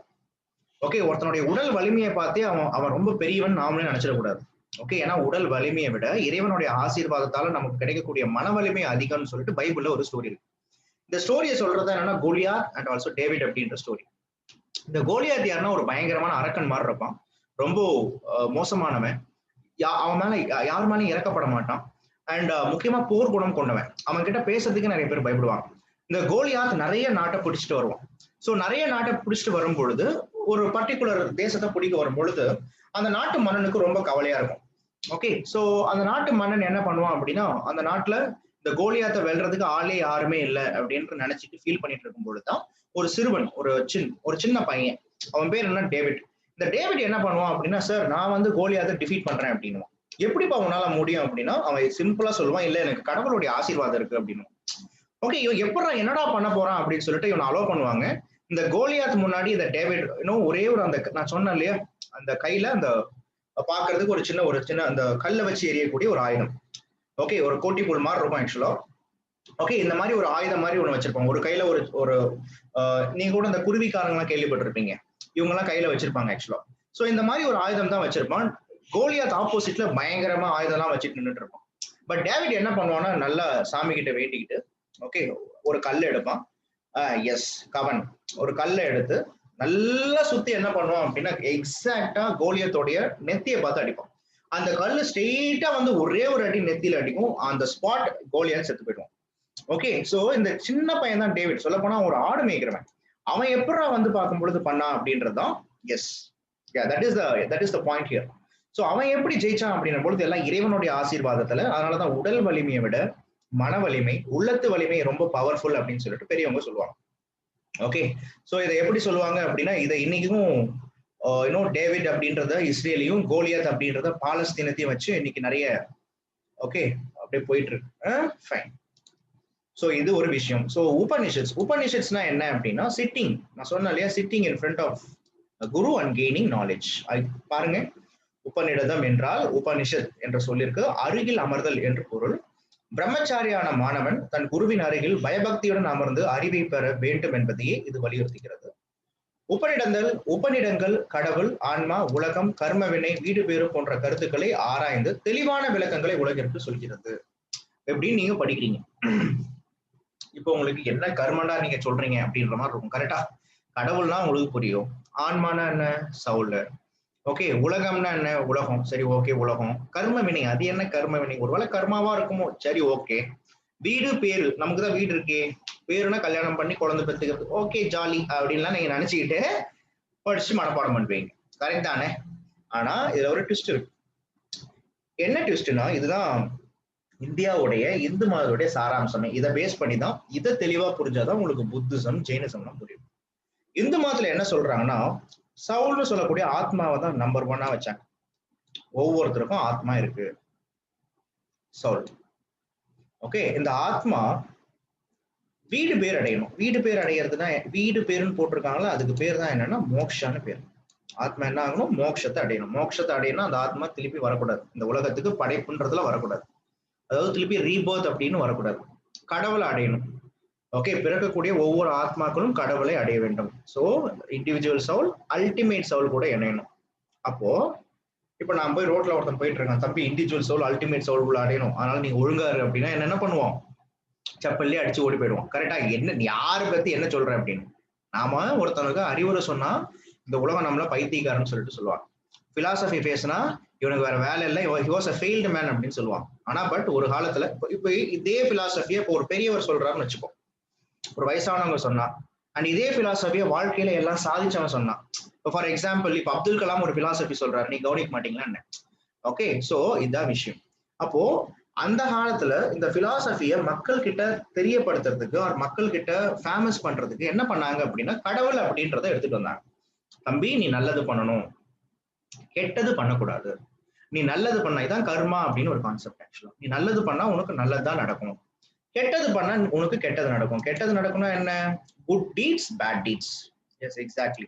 நல்லது பண்ணா நல்லது நடக்கும், கெட்டது பண்ணா கெட்டது நடக்கும். நியூட்டன்ஸ் 3rd லா மாதிரி. ஓகே, அப்ப நீ நல்லது பண்ணினா, தொடர்ந்து நல்லது பண்ணிக்கிட்டே இருந்தா சொர்க்கத்துக்கு போயிடுவ, மோட்சா அடைஞ்சிடுவ, உனக்கு இன்னொரு பிறப்பே கிடையாது. ஆனா இதுவே நீ கெட்டது அதிகமா பண்ணா நரகத்துக்கு போவ. நரகத்துக்கு போறது மட்டும் இல்லாம நீ திருப்பி நீ நல்லது பண்ற வரைக்கும் உனக்கு திருப்பி அந்த ரீபர்த், மறுபிறப்புன்றது வந்துகிட்டே இருக்கும். நீ ரொம்ப கஷ்டங்களை அனுபவிப்ப அப்படின்னு ஒரு கான்செப்ட் ஒண்ணு இருந்துச்சு. அப்போ மக்களை வழிபடுத்த இதுதான் என்னன்னா வீடு பேரு. மோக்ஷானா வீடு பேரு, கர்ம வினைனா it is nothing but your actions. Your action speaks what you are. Concept புரியுதுங்களா? இதை என்ன பண்ணாங்கன்னா, அப்போ ஓகே, மனுஷனை என்ன பண்ணணும்? அவனை வந்து ரெகுலேட் பண்ணணும். அவனை வந்து என்ன பண்ணணும்? அவனை வந்து ரெகுலேட் பண்ணணும். ஓகே, சோ ரெகுலேஷன்னா என்ன? அவனை வந்து தம்பி இதெல்லாம் பண்ணணும், இதெல்லாம் பண்ணக்கூடாது அப்படின்னு சொல்லிட்டு ஒரு ஜெனரலா ஒரு கிரைட்டீரியா ஒண்ணு வச்சிருந்தாங்க. இந்த கிரைட்டீரியா பேர் தான் என்ன அப்படின்னா, இதுதான் மனுஷ வாழ்க்கையை நாலா பிரிச்சாங்க. சூப்பர் ஸ்டார் பாஷா படத்துல சொல்றாரு இல்ல, 8 உலக வாழ்க்கையை பிரிச்சுக்கொன்ற மாதிரி ஆரியர்கள் காலத்துல அது 4 பிரிச்சாங்க. ஓகே, சோ மனுஷனுடைய வாழ்க்கை 100 வருஷம் முதல்ல 120 வருஷம் பிக்ஸ் பண்ணிருந்தாங்க. அதுக்கப்புறமா 100 வருஷமா மாத்திட்டாங்க. சோ ஃபர்ஸ்ட் 30 இயர்ஸ், 25ல இருந்து 30 வருஷம் ஒருத்தன் என்ன பண்ணணும்? பிரம்மச்சரியமா ஃபாலோ பண்ணணும். பிரம்மச்சரியம். செகண்ட் 25 to 30 இயர்ஸ் அவன் யாருன்னா, அவனுக்கு கண்டிப்பா கல்யாணம் நடந்திருக்கணும், கிரகஸ்தா. தேர்ட் 25 to 30 இயர்ஸ் இந்த சமயத்துல அவன் வனப்பிரஸ்தா. வனப்பிரஸ்தானா துறவு வாழ்க்கையை வாழணும். இல்லற வாழ்க்கைன்றது 2வது ஸ்டேஜ், துறவற வாழ்க்கைன்றது 3வது ஸ்டேஜ். லாஸ்ட் என்னன்னா அவன் சாமியாரா மாறிடணும். சாமியார்னா என்னன்னா இதுதான் குரு ஸ்டேஜ், சந்நியாசம். சந்நியாசம் அப்படின்னாலே குரு ஸ்டேஜ்னு இருக்கும். இதெல்லாம் அந்த காலத்துல சொன்னாங்க கண்ணா. இந்த காலத்துல எல்லாம் ஆப்போசிட்ல நடக்குது. சன்னியாசால இருக்கிறவன் என்ன பண்றான், பிரம்மச்சரியத்துல இருக்கான், பிரம்மச்சரியத்துல இருக்கிறவன் வனப்பிரஸ்தால இருக்கான். ஓகே, சோ இந்த மாதிரியான நிறைய பிரச்சனை எல்லாம் வந்து பார்க்கும்போது நம்ம நாட்டுல இப்போ நடந்துட்டு இருக்கு. சோ இதான் நான் சொல்ல வந்தேன் ஆக்சுவலா. சோ இதுதான் என்ன அப்படின்னு சொல்லிட்டு பாத்தீங்கன்னா, ஓகே, சோ திஸ் இஸ் இந்த மாதிரியான பிலாசபியை சொல்றது எல்லாமே உபநிஷத்ஸ் அப்படின்னு சொல்லிட்டு சொல்லுவாங்க. இந்த உபநிஷத்ஸ்ல நல்லா புரிஞ்சுக்கோங்க, there are 108 உபநிஷத்ஸ் பா, 108 உபநிஷத்ஸ் இருக்கு. அதுல 10 உபநிஷத்ஸ் ரொம்ப ரொம்ப ரொம்ப ரொம்ப முக்கியம். இந்த 10 உபநிஷத்ஸ் தான் இங்க கொடுத்திருக்காங்க. Okay, so Isha Upanishad, Kena Upanishad, Mundaka Upanishad. இந்த 10ல எந்த ரொம்ப முக்கியம், முண்டக உபநிஷத்ஸ் இருக்கு தெரியுமா, இது ரொம்ப முக்கியம். ஏன் இந்த முண்டக உபநிஷத்ஸ் ரொம்ப ரொம்ப ரொம்ப ரொம்ப முக்கியம் அப்படின்னா, நம்மளுடைய இந்தியன் கவர்மெண்ட் ஓகே சத்தியமேவ ஜெயதே அப்படின்னு சொல்றாங்களா, அவங்களோட நம்மளுடைய கேபிட்டல் சிம்பிள்ல சத்தியமேவ ஜெயத்தின்னு சொல்லப்பட்டிருக்கா. சத்தியமேவ ஜெயத்தே அப்படின்றது வாய்மையே வெல்லும்னு அண்ணா மாத்திராரா, வாய்மையே வெல்லும்ன்றதுதான் அதோடைய மீனிங். முண்டக உபநிஷத்ஸ்லதான் சத்தியமேவ ஜெயத்தம் அப்படின்றது. சத்தியமேவ ஜெயத்தேன்னா என்ன அர்த்தம்னா வாய்மையே வெல்லும்னு அர்த்தம். இது எந்த உபநிஷத்ஸ்ல இருக்குன்னு யூபிஎஸ்சிலே கேள்வி கேட்டிருக்காங்க. இது ஏற்கனவே நம்ம டிஎன்பிசிலையும் குரூப் 1 2013-14 கேட்டிருக்காங்க. அதனால இதுதான் பாயிண்ட். மற்றபடி இந்த தைத்திரிய உபநிதம், அதுக்கப்புறமா இந்த கதோபோனிதம், இதெல்லாம் நீங்க ரொம்ப படிச்சு ஒன்னும் நீங்க பண்ண தேவையில்ல. இதெல்லாம் நீங்க ஃப்ரீயாவே விட்டுடலாம். உபநிஷத்ஸ்னா 108 இருக்கு. 108ல 10 ரொம்ப முக்கியம். அந்த 10ல முண்டக உபநிஷத்ஸ்ல சத்தியமேவ ஜெயத்தை பத்தி இருக்கு. ஓகேவா, கான்செப்ட் புரியுதா? தைத்திரியா, ஐத்ரேயா, மாமண்ட்யா, இதெல்லாம் வந்து தேவையில்லாத, இப்ப நீங்க எல்லாம் அவ்வளவு படிக்க தேவையில்ல, வேண்டாம். இது எப்பவுமே இதெல்லாம் வேண்டாம். இதெல்லாம் உபநிஷம் அப்படின்றது தெரிஞ்சுக்கிட்டா போதும். உங்களுக்கு எக்ஸாம் பாயிண்ட் ஆஃப் வியூல இதெல்லாம் நடக்கிறதுக்கு காரணம் என்னன்னா, so that you will learn quickly. அதனாலதான் ஆரண்யம் அப்படின்னு. ஆரண்யம்னா காடு, காட்டுல எழுதக்கூடிய இலக்கியங்களை ஆரண்ய காண்டம்னு சொல்லுவாங்க, அதாவது ஆரண்யங்கள் அப்படின்னு சொல்லுவாங்க. அதனாலதான் பாத்தீங்கன்னா நீங்க ஆரண்ய காண்டம் அப்படின்னு நீங்க ராமாயணத்துல கூட படிச்சிருப்பீங்க. சோ ஆரண்யம்னா காடு, காட்டுல ஓகே அதான் கொடுத்துருக்கான் பாருங்க, காடுகளில் இறையருள் தேடி தவம் செய்த முனிவர்களால் எழுதப்பட்ட இலக்கியங்கள் ஆரண்யங்கள். வேள்விகளை செய்ய இயலாத முதியோர்கள், துறவிகள் ஆகியோரின் போதனைகள் இதில் முக்கியத்துவம் பெறுகின்றன. வேள்வியை விட அமைதியான தியானமே மிகவும் மேலானது என்று ஆரண்யங்கள் வலியுறுத்துகின்றன. சோ இதான் கான்செப்ட், புரியுதுங்களா? So this is what we call it as Aranyam. Okay fine.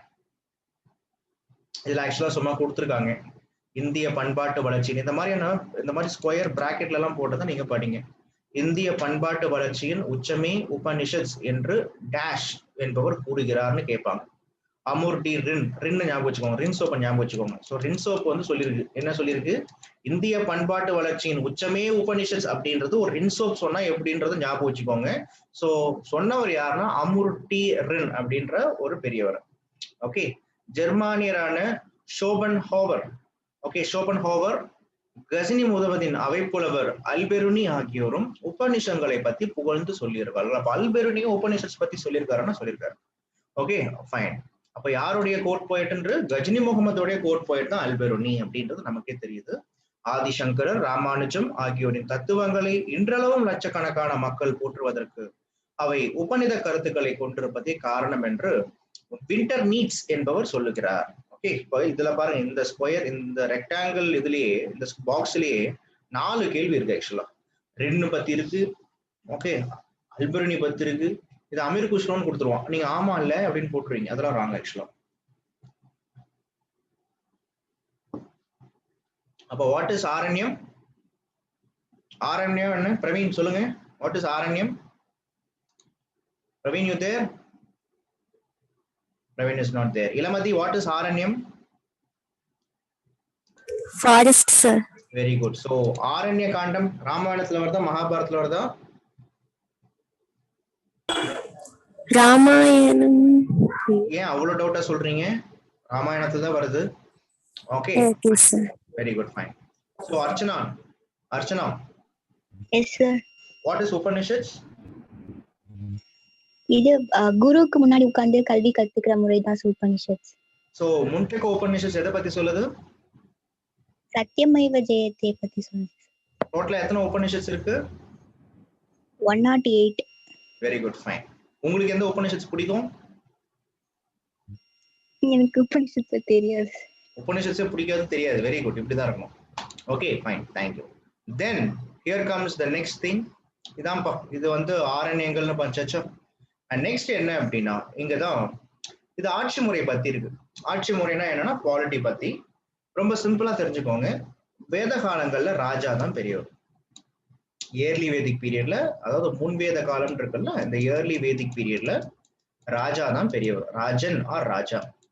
இந்த ராஜன் ஆர் ராஜா இருக்காருல்ல, இவரை எலெக்ஷன் மூலயமா தான் தேர்ந்தெடுத்தாங்க. இந்த எலெக்ஷன் மூலயமா தேர்ந்தெடுக்கும் பொழுது அந்த எலெக்ஷன் பண்ணாங்கல்ல, அந்த எலெக்ஷன் பண்ணக்கூடிய அந்த அசம்பிளிய சபா அண்ட் சமிதி அப்படின்னு சொல்லுவாங்க. கான்செப்ட் புரியுதா? சபா சமிதி. ஓகே, இங்க பாருங்க, சூப்பரா கொடுத்திருப்பாங்க. ராஜன் என்பவன் இனத்தின் தலைவன் ஆவான். அவன் இனக்குழுக்களால் ராஜன் என்று அழைக்கப்பட்டான். கிராமங்களில் வாழ்ந்த குடும்பங்கள் குலங்கள் எனப்பட்டன. கிராமத்துல இருக்கக்கூடிய குடும்பங்களை குலங்கள், நான் அந்த குலம்ல, நான் இந்த குலம்ல, ஓகே, நான் சத்திரிய குலம்ல அப்படின்னு சொல்லிட்டு இருக்காங்கல்ல. சோ அதெல்லாம் கிராமங்கள் இருக்கக்கூடிய ஃபேமிலி குரூப்ஸ். அதன் தலைவர்கள் குலா அல்லது குலபதி அப்படின்னு அழைக்கப்படுறான். ஓகே, அந்த குடும்பங்களுடைய தலைவன் யாரு? குடும்ப தலைவன் சொல்றோம். குடும்ப தலைவன் நிறைய குழப்பத்தை உண்டாக்குறான்னு யோசிச்சுக்கோங்க. சோ அதனால குலாபதி அப்படின்னு ஞாபகம் வச்சுக்கோங்க. சோ குடும்பம், குடும்ப தலைவன், குலாபதி. Okay, fine. சோ தமது குடிமக்களை காப்பது மன்னனின் கடமையாகும். தமது கடமையிலிருந்து தவறிய மன்னனை பதவியிலிருந்து இனக்குழுவே திரும்ப அழைத்துக் கொள்ளும். அந்த இனக்குழு பேர் தான் என்னன்னா சபா, இன்னொன்னு பேரு சமிதி.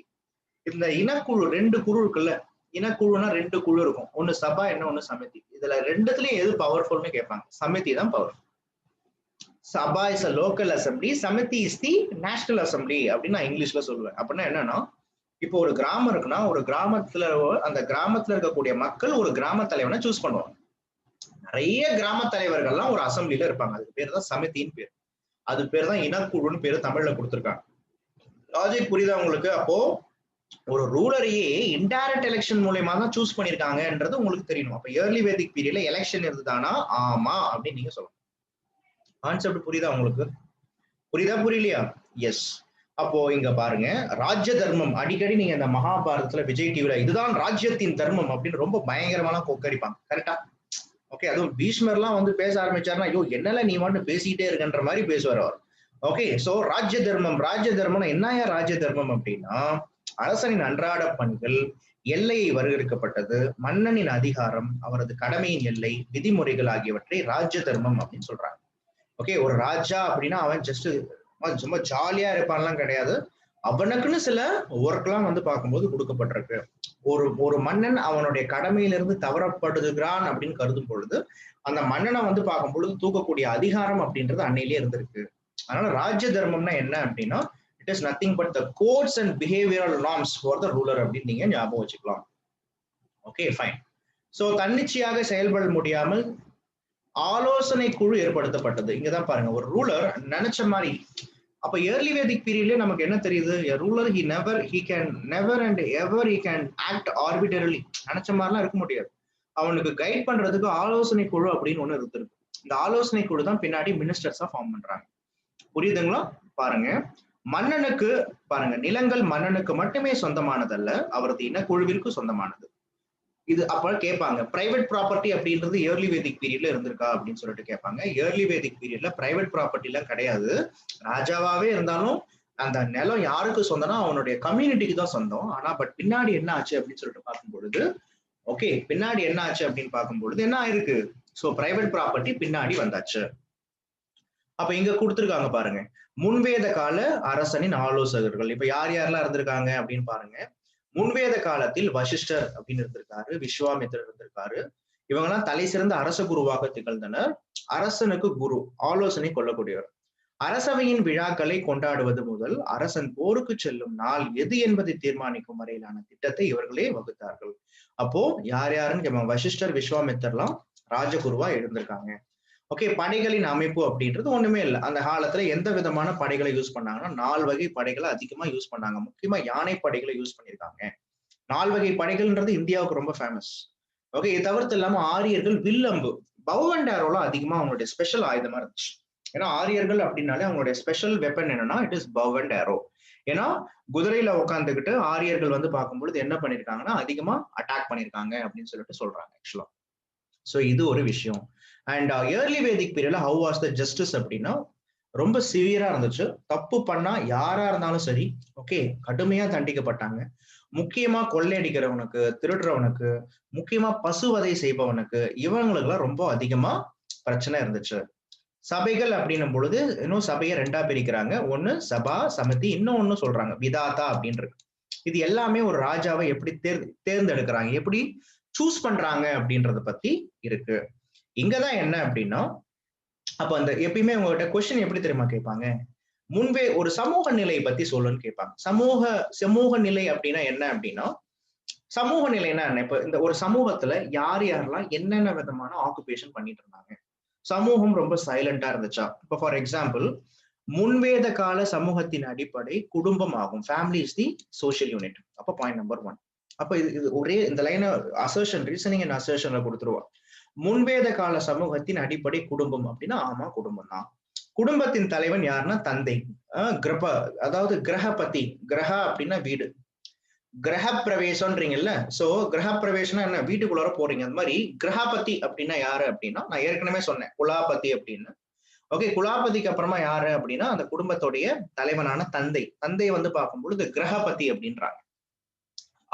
ஆரியன்ஸோடைய பீரியட்ல it is what we call it as early Vedic பீரியட்ல ஓரளவுக்கு சொசைட்டி நல்லா தான் இருந்துச்சு. ஓரளவுக்கு தெர் வாஸ் ஈக்குவாலிட்டி நீங்க பார்க்கலாம். ஆனா ஆரியர்கள் பொதுவாகவே கேட்பாங்க ஆரியர்களுடைய சொசைட்டி அப்படின்றது whether you can see patriarchal family structure, ஆணாதிக்க சமூகமானா கண்டிப்பா ஆமா. ஆணாதிக்க சமூகம்னா என்ன அப்படின்னா குடும்பத்துடைய அனைத்து முடிவுகளையும் ஆணே எடுப்பான். ஓகே, டிஸ்கஷன்லாம் பண்ண மாட்டான். அந்த அம்மா மட்டும் சைலண்டா வரும். ஓகே, கல்லானாலும் கணவன், அவன் ஃபுல்லானாலும் புருஷன் அப்படின்னு சொல்லிட்டு அமைதியா இருக்கும். கணவனுக்கு கீழே, அதாவது கணவனையே சுவாமி அப்படின்லாம் சொல்லுவாங்க ஆக்சுவலா. ஓகே, சுவாமினா கடவுளை குறிக்கும், கணவன் கடவுள் மாதிரி. சோ கணவன் என்ன பண்ணாலும் அக்செப்ட் பண்ணிக்கணும். சோ கணவன் தப்பு பண்ணாலும் அவனை அக்செப்ட் பண்ணிக்கணும். அப்படி பண்றதுதான் ஒரு பெண்ணுடைய கடமை, அதான் சாக்ரிஃபைஸ். ஓகே, சோ கணவன் இன்னும் 4 பெண்களை கல்யாணம் பண்ணிட்டாலும் அது கணவனுடைய தனிப்பட்ட விருப்பம். அவர் நம்மளை மட்டும் லவ் பண்றாரா அப்படின்னு மட்டும் பார்ப்போம். இந்த மாதிரியான தாட் ப்ராசஸ். ஓகே, அவன் வந்து தப்பு பண்ணா மன்னிச்சு விட்டுறணும், அவனை திருத்தணும். ஏன் அந்த நாயே திருந்தாதா? சோ அவனை போய் திருத்தணும். இந்த மாதிரியான தாட் ப்ராசஸ் எல்லாம் வந்து இந்த டைம் பீரியட்ல இருந்தே வர ஆரம்பிச்சிருச்சு. புரியுதுங்களா? சோ இதெல்லாம் இங்க கொடுத்திருப்பாங்க. அதான் நான் சொன்னதெல்லாம் இங்க இருக்கும் பாருங்க.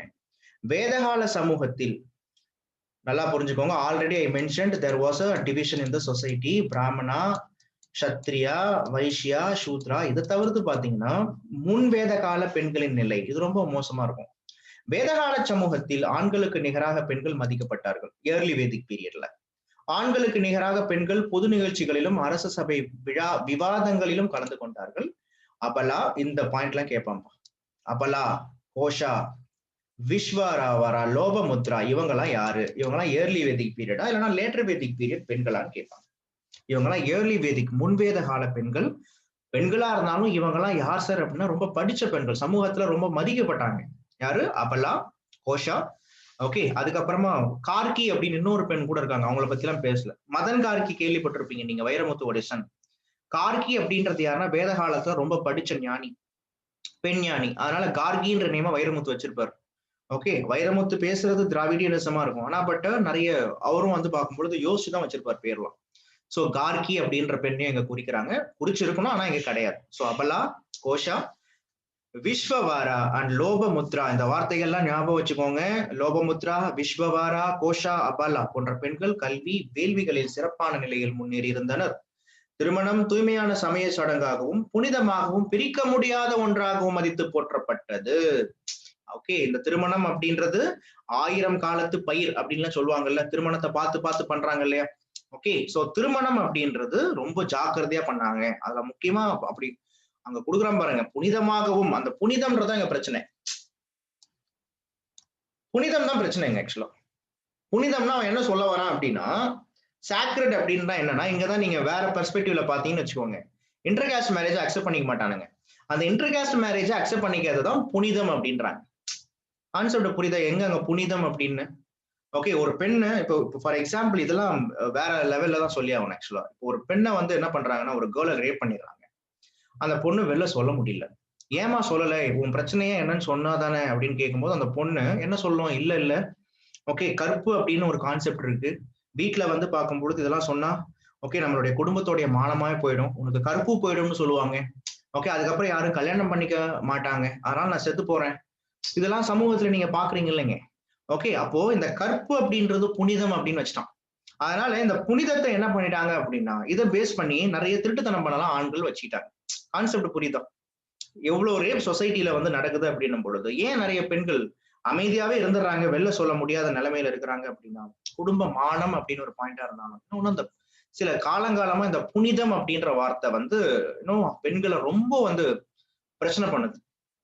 அதனாலதான் நிறைய இன்னும் எம்பவர்ட் கேர்ள்ஸ் எல்லாம் சொல்லுவாங்க, புனிதத்தை ஏன்டா எங்களுடைய குறியில வச்சீங்க அப்படின்லாம் கேட்பாங்க. ஆக்சுவலா ஏன்னா ரொம்ப இன்னைக்கும் இந்தியாவுல நான் ஏன் இப்படி கோவப்படல நான் ஏன் இப்படி சொல்றேன் அப்படின்னா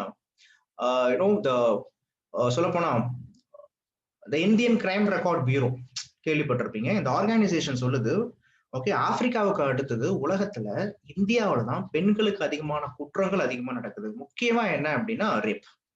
okay so domestic violence and rape. இது ஆப்பிரிக்கா அப்படின்றது ஆப்பிரிக்காவும் இந்தியாவையும் கம்பேரே பண்ணக்கூடாது.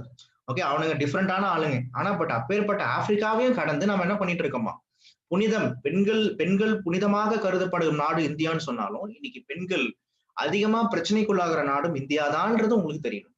ஓகே சோ அதனாலதான் அந்த புனிதம்ன்ற வார்த்தையில இங்க ட்விஸ்ட் இருக்குன்னு சொல்ல வந்தேன், வேற எதுவும் கிடையாது. சோ முன்வேத காலத்துல ஓரளவுக்கு பெண்கள் நல்லா இருந்திருக்காங்க. ஓகே சோ சுயம்பர திருமணம் இருந்திருக்கு, மகளிர் வந்து பார்க்கும் பொழுது நல்லா இருந்திருக்காங்க, அக்னிய சாட்சியா வந்திருக்காங்க, இது எல்லாமே நடந்திருக்கு. பெண்கள் வந்து பார்க்கும் பொழுது நல்லா புரிஞ்சுக்கோங்க, இந்த டைம் பீரியட்ல டவுரி கிடையாது. எங்க டவுரி கிடையாது? ஏர்லி வேதிக் பீரியட்ல டவுரி கிடையாது, ஃபீமேல் இன்ஃபான்டிசைட் கிடையாது. ஓகே அதுக்கப்புறமா பாத்தீங்கன்னா நமக்கு இந்த விடோ ரீமேரேஜ் அப்படின்றது இருந்திருக்கு. இந்த டைம் பீரியட்ல ஒரு பெண் அவனுடைய கணவன் இறந்துட்டான்னா அந்த கணவனுடைய சகோதரன் அந்த பெண்ணை கல்யாணம் பண்ணிக்கலாம். ஓகே இந்த மாதிரியான விஷயங்கள்லாம் நல்லா தாங்க இருந்துச்சு. ஆனா பட் பின்னாடி போக போக போக போக எவ்ரி திங் வாஸ் ஓகே, கல்வியும் நல்லா தான் இருந்துச்சு, பட் பின்னாடி போக போக போக எல்லாமே மாறிடுச்சு. ஓகேவா? சோ இதெல்லாம் வந்து பார்க்கும்பொழுது கொடுத்துருக்காங்க. நான் முக்கியமா இதெல்லாம் நீங்க படிங்க. ஓகே அவங்க என்ன ட்ரெஸ் போட்டிருக்காங்க, மக்களின் உணவு என்ன, இதெல்லாம் கொடுத்துருப்பாங்க. முக்கியமா இந்த மாடு அப்படின்னும் பொழுது டொமஸ்டிகேஷன் ஆஃப் திஸ் அனிமல்ஸ் இது ரொம்ப முக்கியமா பார்த்தாங்க. ஓகே இந்த பசு கூட்டங்களை கவர்றதும் ஒரு மிக முக்கியமான தொழிலா இருந்துச்சு. திருட்டு தொழிலே மிக முக்கியமான தொழிலா இருந்துச்சு. ஓகே மாடுதான் அவங்களுக்கு எல்லாமே பேசு. ஓகே ஆனா பட் அதே நல்லா புரிஞ்சுக்கோங்க, ஆரியர்கள் பீரியட்லயும் என்ன ஆயிருக்கு அப்படின்னா மாட்டுக்கறி சாப்பிட்டுருக்காங்க, பீஃப் சாப்பிட்டுருக்காங்க. ஓகே ரீசெண்டா இண்டஸ் வேலிலையும் வந்து பீஃப் கன்சியூம் பண்ணாங்கன்னு சொல்றாங்க இல்லையா. ஆரியர்கள் பீரியட்லயும் நான் ஒரு யாகம் ஒண்ணு சொல்லுவேன், அஸ்வமேத யாகம், ராஜசூய யாகம், இந்த மாதிரி யாகத்துல எல்லாம் மிருகங்களை போட்டு அந்த மிருகங்களை சாப்பிடக்கூடிய விஷயங்களும் இருந்திருக்கு. ஓகே சோ ஆனா பட் பின்னாடி போக போக புத்திசம் ஜெயினிசம் வரும் பொழுது புத்திசம் ஜெயினிசம் ஃபாலோ பண்றவங்க ரொம்ப வெஜிடேரியனிசமா இருந்தாங்க. சோ அதனால இங்க இருக்கக்கூடிய ஆர்த்தோடாக்ஸ் சொசைட்டி பிராமணிசம் என்ன ஆயிடுச்சுன்னா அவங்களும் ரொம்ப ஸ்ட்ரிக்ட் வெஜிடேரியனுக்கு போயிட்டாங்க. இதான் விஷயம், வேற எதுவும் கிடையாது. ஓகே சோ இதெல்லாம் என்ன அப்படின்னா இந்த வேத காலத்துல இருந்த விஷயங்கள். இப்ப பாருங்க, வெயிட் பண்ணுங்க, இதெல்லாம் நீங்க இந்த மாதிரியான இது பாருங்க கீவேர்ட்ஸ் மட்டும் என்னென்னு சொல்லி டக்குன்னு சொல்லிடுறேன், so that you will understand easily. முன்வேத கால மக்களின் உணவு மற்றும் உடைகள் அப்படின்னு சொல்லிருக்கானா. ஓகே சோமா அப்படின்னு நான் கொஞ்ச நேரத்துக்கு முன்னாடி சொன்னேன்னா அந்த சோமா பானம் அப்படின்னு சொன்னா இந்த சோமா சுறா ஆகிய பானங்களை தயாரித்து அப்படின்னா சோமா சுறான்றது பானங்களின் பெயர், ஆல்கஹாலிசம். அது எந்த இமயமலையில் இருந்து முஜாவத் என்கின்ற பகுதியிலிருந்து, அப்போ இமயமலையில எந்த ரீஜன்ல, முஜாவத் ரீஜன்ல இருந்து எடுத்துட்டு வந்திருக்காங்க. ஓகே ட்ரெஸ் வஸ்திரம் அப்படிங்க, வஸ்திரத்தை கூட அப்படின்வாங்க. வஸ்திரம் பரிதானா அப்படின்னா ட்ரெஸ்ஸை குறிக்கும். வஸ்திரம்னா ஆயுதம் கிடையாது, அஸ்திரம்னா தான் ஆயுதம். சூப்பரா ட்விஸ்ட் வச்சிருவான். ஓகே அண்ட் வஸ்திரம் அஸ்திரம். ஓகே சோ அஸ்திரம்னா ஆயுதம், வஸ்திரம்னா ட்ரெஸ். ஓகே அதுக்கப்புறமா மேலாடை அப்படின்றது அதிவாசஸ் அப்படின்னும், கீழாடை அப்படின்றத நிவி அப்படின்னு சொன்னாங்க. இந்த மாதிரி வார்த்தைகளை கொடுத்து இந்த வார்த்தைகளுடைய மீனிங் என்னன்னு கேட்கலாம். மேலாடை அப்படின்றது என்ன, அதிவாசஸ். கீழாடை அப்படின்றது நிவி. கீழாடைனா நிவி. அதுக்கப்புறமா அவங்க ட்ரெஸ் போட்டிருந்தாங்க, அதுக்கப்புறம் ஜுவல்ஸ் போட்டிருந்தாங்களா, ட்ரெஸ் கண்டிப்பா ஜுவல்ஸ் போட்டிருந்தாங்க. ஆண் பெண் 2 பேருமே ஜுவல்ஸ் போடக்கூடிய பழக்கம் இருந்துச்சு. ஓகே, முக்கியமா ஒட்டியானம், காப்பு, அட்டிகை. Okay fine. இங்க அதான் முக்கியமான பாயிண்ட். இங்க பாருங்க, ஆபரணங்கள் செய்யப்பட்டன. முன்வேத கால மக்கள் அணிந்த காதணி கர்ண சோபனா அப்படின்னு சொல்றாங்க. கர்ண சோபனானா என்ன அப்படின்னா, முன்வேத காலத்துல மக்கள் அணிஞ்ச அந்த காதணி. காதணி பேர் என்ன? கர்ண சோபனா. கர்ண சோபனா. Okay fine. இதெல்லாம் இவங்க போட்டுட்டு இருந்த ட்ரெஸ், அவங்க போட்டு இருந்த ஜுவல்ஸ், இவங்களுடைய ஒர்க் என்னன்னா டொமஸ்டிகேஷன். அதான் அங்க பார்த்துருப்பீங்க.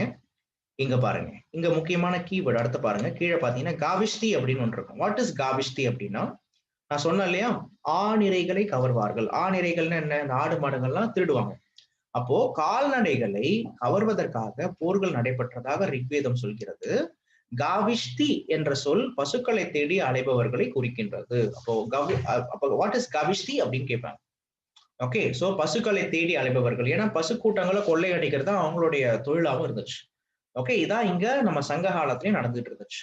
அப்ப பசு கூட்டங்கள் அப்படின்றது கடவுளாகவும் பார்க்கப்பட்டிருக்கு. அண்ட் அந்த பசு கூட்டங்களை கவர்வதே செல்வங்களை கவர்வதற்கான ஒரு மிக முக்கியமான கூற்று.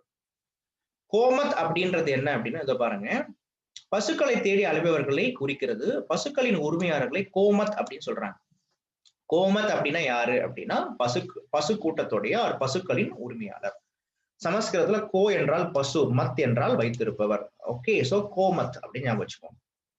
சோ அடர்ந்த காடுகளை திருத்திய முன் வேதகால மக்கள் அவற்றை வேளாண் நிலங்களாக மாற்றினார்கள். சோ இதெல்லாம் என்ன அப்படின்னா, so what are all the products they used for agriculture? They used barley, yes. They used wheat, yes. They used rice, yes. They used lentils, yes. They used millets, yes. இது எல்லாமே, அதாவதுங்க barley, முக்கியமா barley, cotton, இது எல்லாமே இந்தியாவில், north இந்தியாவில் என்னென்னலாம் இன்னைக்கு நீங்க படிக்கிறீங்களோ அந்த கிராப்ஸ் எல்லாமே அன்னைக்கு யூஸ் பண்ணிருக்காங்க. Okay, very good. அடுத்த கேள்விதான் இம்பார்ட்டன்ட். வாட் இஸ் கிருஷி அப்படின்னு கேட்பாங்க. கிருஷி சஞ்சாய் யோஜனா. கிருஷினா வேளாண் செய்யக்கூடிய நிலங்கள். Okay fine. சோ வேளாண்மை செய்யக்கூடிய நிலம் க்ஷேத்ரா என்று அழைக்கப்பட்டது. சூப்பரா இருக்கு பாருங்க. உழவு என்பதை குறிப்பது என்ன அப்படின்னா, அக்ரிகல்ச்சரை கிருஷி அப்படின்ற வார்த்தையில குறிக்கிறாங்க. சோ க்ஷேத்ரானா வேளாண்மை செய்யக்கூடிய நிலம், அண்ட் உழவுக்கு அக்ரிகல்ச்சருக்கு பேர் என்னன்னா கிருஷி அப்படின்ற வார்த்தையை சொல்றாங்க. அண்ட் விவசாயிக்கு என்ன பேர் வச்சிருக்காங்கன்னா சார்கனி அப்படின்ற பேரை விவசாயியை குறிக்கிறாங்க. சார்கனினா விவசாயி. மற்றபடி இன்னைக்கு எப்படி அக்ரிகல்ச்சரோ அதே மாதிரிதான் அன்னைக்கும் முக்கியமா அவங்க டிபெண்ட் ஆன் வாட்னா ரிவர்ஸ். ஸோ கேனல் இரிகேஷன், அதாவது ரிவர் பக்கத்துலேயே தான். Because that time period you cannot expect big canals. Okay, so but நதி இருக்குன்னா நதி பக்கத்துல என்ன பண்ணுவாங்கன்னா விவசாயம் பண்றாங்க. ஸோ நதி நீர்ல இருந்து விவசாயம் பண்றது மிக முக்கியமான ஒரு விஷயமா இருந்துச்சு. இது தவிர்த்து இல்லாம கிணறுகள், கால்வாய்களும் வெட்டப்பட்டதுன்னு சொல்லிருக்காங்க. இங்க பாருங்க, ரிக்வேதாவில் குறிப்பிடப்படும் அயஸ் அப்படின்ற சொல் செம்பு போன்ற உலோகங்களை குறிக்கின்றது. கர்மரா என்ற சொல் உலோக வேலைப்பாட்டு தொழில்களை செய்வோரை குறிக்கின்றது. கர்மரா, அயஸ் அப்படின்னா செம்பு. ஓகே, சோ செம்புன்றது காப்பர். ஓகே, கர்மரா அப்படின்றது என்ன அப்படின்னா, இந்த மாதிரியான அந்த உலோகங்களை, பிளாக் ஸ்மித், இந்த மாதிரியான தொழிலை செய்யறவங்கள கர்மரா அப்படின்னு சொல்லுச்சு. ஓகே, சோ இந்த மாதிரியான வாணிகர்களை பாணி அப்படின்னு சொல்றாங்க. வாணிகம் செய்பவர்கள பாணி. சோ உங்ககிட்ட நீங்க என்ன பண்ணணும்னா, ஒரு நோட்ல பாணினா யாரு, அயஸ்னா யாரு, கர்மரானா யாரு, இதெல்லாம் நீங்க இந்த கீவேர்டு எழுதிட்டு வந்தீங்கனாலே ஆட்டோமேட்டிக்கா ரிவிஷன் பண்றது ஈஸியா இருக்கும். ஓகே, சோ குஜராத் அருகில் பகவான்புரா, சூப்பரான பாயிண்ட். ஓகே, குஜராத் அருகில் பகவான்புரா என்ற இடத்தில் நடைபெற்ற அகழ்வாராய்ச்சியில் அகழ்வாராய்ச்சியில் முன்வேத காலத்தை சேர்ந்த மட்பாண்டங்கள் கிடைத்துள்ளன. இதன் மூலம் மட்பாண்டங்கள் உற்பத்தி செய்வதில் முன்வேத கால மக்கள் தேர்ச்சி பெற்றிருந்தனர். ஸோ பாட்ரியும் டெவலப் ஆயிருக்கு அப்படின்றது தெரியும். ஓகேவா? இதெல்லாம் இப்படி வரும்போதுதான் இவங்களுடைய சாமி என்ன, இதுதான் முக்கியமான கீவேர்ட்ஸ். இதை நீங்க யூபிஎஸ்சி கூட யூஸ் பண்ணலாம் அந்த பாயிண்ட. வேத காலத்தில் இருக்கக்கூடிய கடவுள்கள்னு எடுத்துக்கும் பொழுது இவங்க எப்படி சார் கடவுளை வழிபட்டாங்க? பெண் தெய்வங்களுக்கு முக்கியமான இம்பார்ட்டன்ஸ், ரொம்ப அதிகமா இம்பார்ட்டன்ஸ் கொடுத்தாங்களான்னு கேட்பாங்க. ஆக்சுவலா பெண் தெய்வங்கள் இருந்தாங்க, ஆனா ஆண் தெய்வங்களுக்கு தான் அதிகமான முக்கியத்துவமே கொடுக்குறாங்க. அந்த தெய்வங்களையே 3ஆ பிரிக்கிறாங்க. ஒண்ணு விண்ணுலக தெய்வங்கள், இன்னொன்னு வாயுமண்டல தெய்வங்கள், இன்னொன்னு மண்ணுலக தெய்வங்கள்.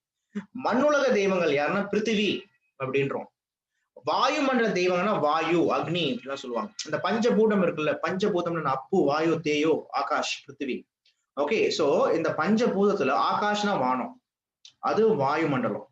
இங்க என்னன்னா மண்ணுலக தெய்வங்கள் அப்படின்னு பார்க்கும்பொழுது பிருத்திவி. விண்ணுலக தெய்வங்கள் அப்படின்றது யாருன்னா பார்ப்போம். சோ இந்திரன், வாயு, மாருதி, ஓகே. அதுக்கப்புறம் இதெல்லாம் அண்டவெளி, ஈவன் வாயுவை கூட அண்டவெளி தெய்வங்கள் அப்படின்னு சொல்லிட்டு சொல்றாங்க. ஓகே, சோ இவங்களாம் அண்டவெளி தெய்வங்களாகவும், வருணன், அஸ்வினி, சூரியன், சாவித்ரி, மித்ரன் ஆகியோரை வாயுவழி கடவுள்களாகவும், பிருத்திவி, சோமா, அக்னி ஆகியோரை மண்ணுலக தெய்வங்களாகவும் வழிபட்டார்கள். இதை மட்டும் நீங்க பாயிண்ட் பண்ணி வச்சுக்கோங்க. சோ அப்ப இந்திரன் தான் நம்பர் 1. அவர் அண்டவெளி தெய்வங்கள், that is the protector of solar, the protector of cosmic அப்படின்னு சொல்லுவாங்கல்ல, இந்த அண்டங்களை காக்கக்கூடிய தெய்வங்கள். Okay, so Maruti, Indran. Okay, fine. Varuna, Ashwini, சூரியன் அப்படின்றதெல்லாம் என்ன சொல்றாங்க? வாயுவெளி தெய்வங்கள், வாயுவெளி, அட்மாஸ்பியர். அண்ட் பிருத்திவி, சோமா, சோமான்றது பிளான்ட், அக்னி, இதெல்லாம் என்ன? மண்ணுலக தெய்வங்கள்னு சொல்றாங்க. சோ இந்திரனுக்கு தான் பாருங்க ரிக்வேதாலேயே அதிகமா 250 சாங்ஸ் கிட்ட யாருக்கு பாடிருக்காங்க? இந்திரனுக்கு பாடியிருக்காங்க. இந்திரனுக்கு அப்புறமா ஓகே 200 சாங்ஸ் அக்னிக்கு பாடியிருக்காங்க. அப்ப உங்ககிட்ட நியூமரிக்கல், இப்ப டிஎன்பிஎஸ்சி பத்தி தெரியும் உங்களுக்கு, மோசமானவங்க ஆக்சுவலா. அவங்க என்ன பண்ணுவாங்க அப்படின்னா, எல்லாருக்குமே வந்து கான்செப்டா நிறைய தெரியுது, ஆனா ஃபேக்சுவலா நிறைய தெரியல அப்படின்றதுக்காக ஓகே இந்திரனுக்கு கொடுக்கப்பட்ட சாங்ஸ் எத்தனை அப்படின்னு 215 கூட கேட்பான். ஓகே, அக்னிக்கு கொடுக்கப்பட்ட சாங் எத்தனை? 200 சாங்ஸ் அப்படின்னு நீங்க ஓகே. இப்ப ஏஆர் ரஹ்மான், ஓகே ஹாரிஸ் ஜெயராஜ் மாதிரி சாங் வந்து பார்க்கும்போது அன்னைக்கு கொடுத்துருக்காங்க. இந்திரன், இந்திரனுக்கு அப்புறமா அக்னி. சோ இந்த மாதிரியான விஷயம். அது என்ன சார்? அதித்தி அப்படின்னு ஒரு கடவுள் இருக்கு அப்படின்னு பாத்தீங்கன்னா, உஷஸ் அண்ட் அத்திரி, விடியலின் கடவுள். ஓகே, இந்த அதித்தின்றது ஒண்ணுமே கிடையாது. நீங்க 90s கிட்ஸா இருந்து நீங்க ஸ்ரீகிருஷ்ணா அதெல்லாம் பார்த்துருந்தீங்கன்னா, இப்போ யாருன்னா ஒருத்தர் தப்பு செய்ய போறாங்கன்னு வச்சுக்கோங்க, நில் அப்படின்னு வானத்தை வந்து ஏதோ ஒண்ணு கத்தும். என்னடா அது வானத்துல இருந்து ஏதோ கத்துதுன்னு பாத்தீங்கன்னா ஒரு அலர்ட் பண்ணும் ஆக்சுவலா. ஓகே, இப்போ நம்ம அலர்ட் ஒரு சவுண்ட் கேக்குது பாருங்க. ஓகே, வானத்துல இருந்து கிளாஸ் முடி அப்படின்னு யாரோ ஒருத்தவங்க அலர்ட் பண்றாங்க நம்ம. ஓகே, சோ வானத்துல இருந்து கத்தக்கூடிய அந்த மாதிரியான அலர்ட் பண்ணக்கூடிய தெய்வங்களை என்ன சொல்றாங்க அப்படின்னா, அது பெண் தெய்வங்களா தான் இருந்தது. சோ பெண் தெய்வங்கள் தான் எப்பயுமே அலர்ட் பண்ணிருக்கு ஆக்சுவலா. Okay, fine.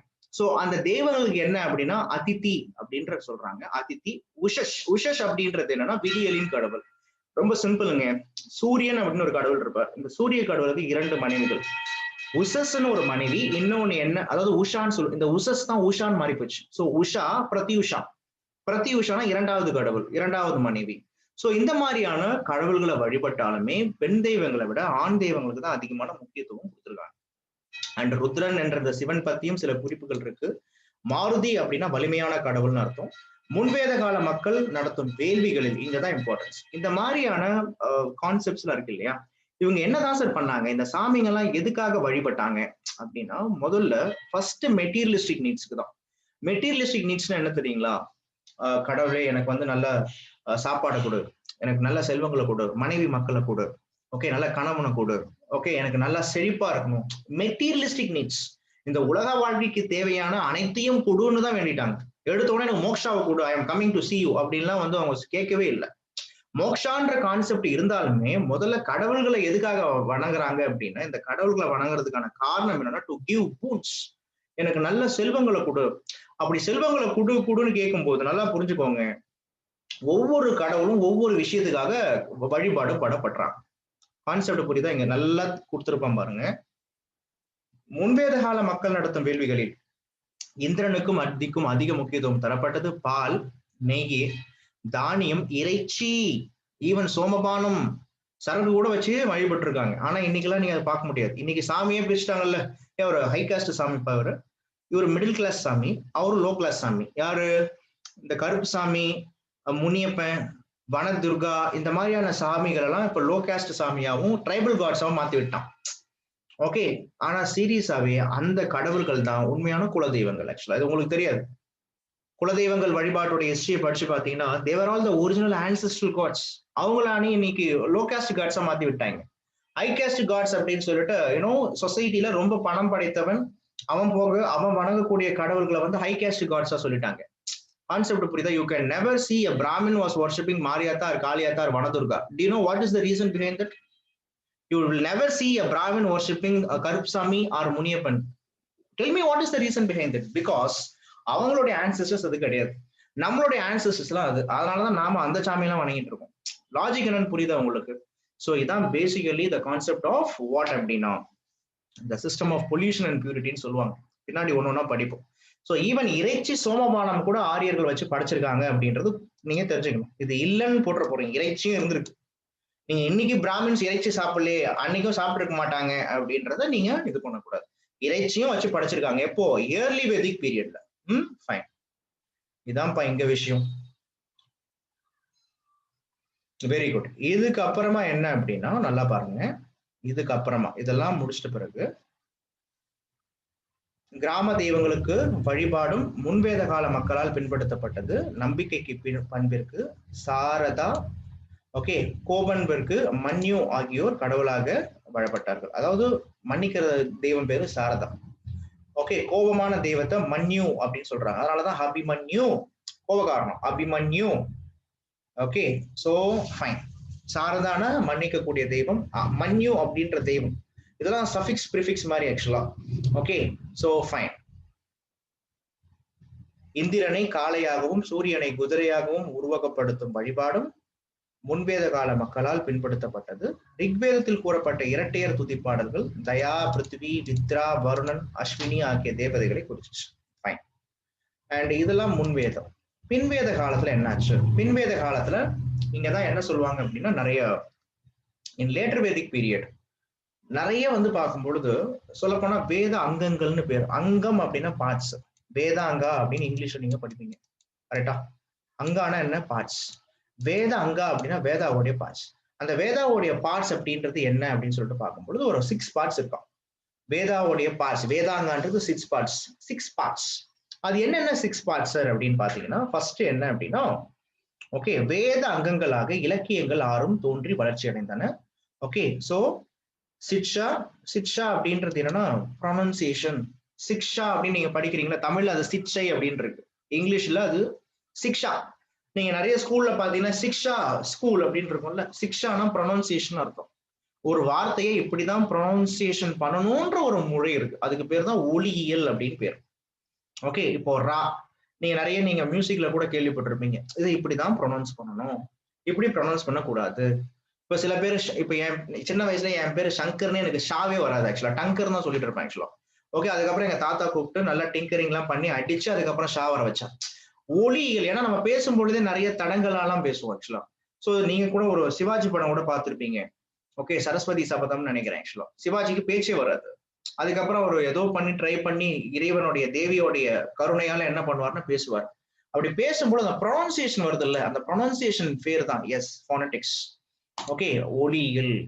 ஃபைன். கல்பா. கல்பா அப்படின்றது என்னன்னா சடங்கு. கல்பா அப்படின்னா ரிச்சுவல்ஸ்னு அர்த்தம். இந்த சடங்கு எல்லாம் பண்ணணும். என்ன மாதிரியான சடங்கு பண்ணணும் தம்பி? வீட்டுக்கு கிரகப்பிரவேசம். கிரகப்பிரவேசம்ன்றது சடங்கு. பேர் வைக்கணும், நாமகர்ணா. நாமகர்ணான சடங்கு. அப்போ ஒவ்வொருத்துக்கும் ஒவ்வொரு சடங்கு இருக்கு. அதுக்கு பேர், அந்த சடங்கு எல்லாம் என்னென்ன சடங்கு, எதுக்காக? இப்போ மஞ்சள் நீராட்டு விழா, ஓகே, புதுமனை புகு விழா, கிரகப்பிரவேசா, இந்த மாதிரியான சடங்குகள்லாம் இருக்கு. ஓகே, சோ பிறப்புக்குன்னு ஒரு சடங்கு இருக்கு. ஓகே, அதுக்கப்புறம் ஒரு நல்லதுக்குன்னு ஒரு சடங்கு இருக்கு, கெட்டதுக்குன்னு சடங்கு இருக்கு. அந்த சடங்குகள் எது எதுன்னு சொல்றதுதான் கல்பா. தேர்டு வியாக்கரணம். இந்த வியாக்கரணம் மட்டும் நல்லா பேசு அப்படின்னு அம்மா அடிக்கடி சொல்லுவாங்க.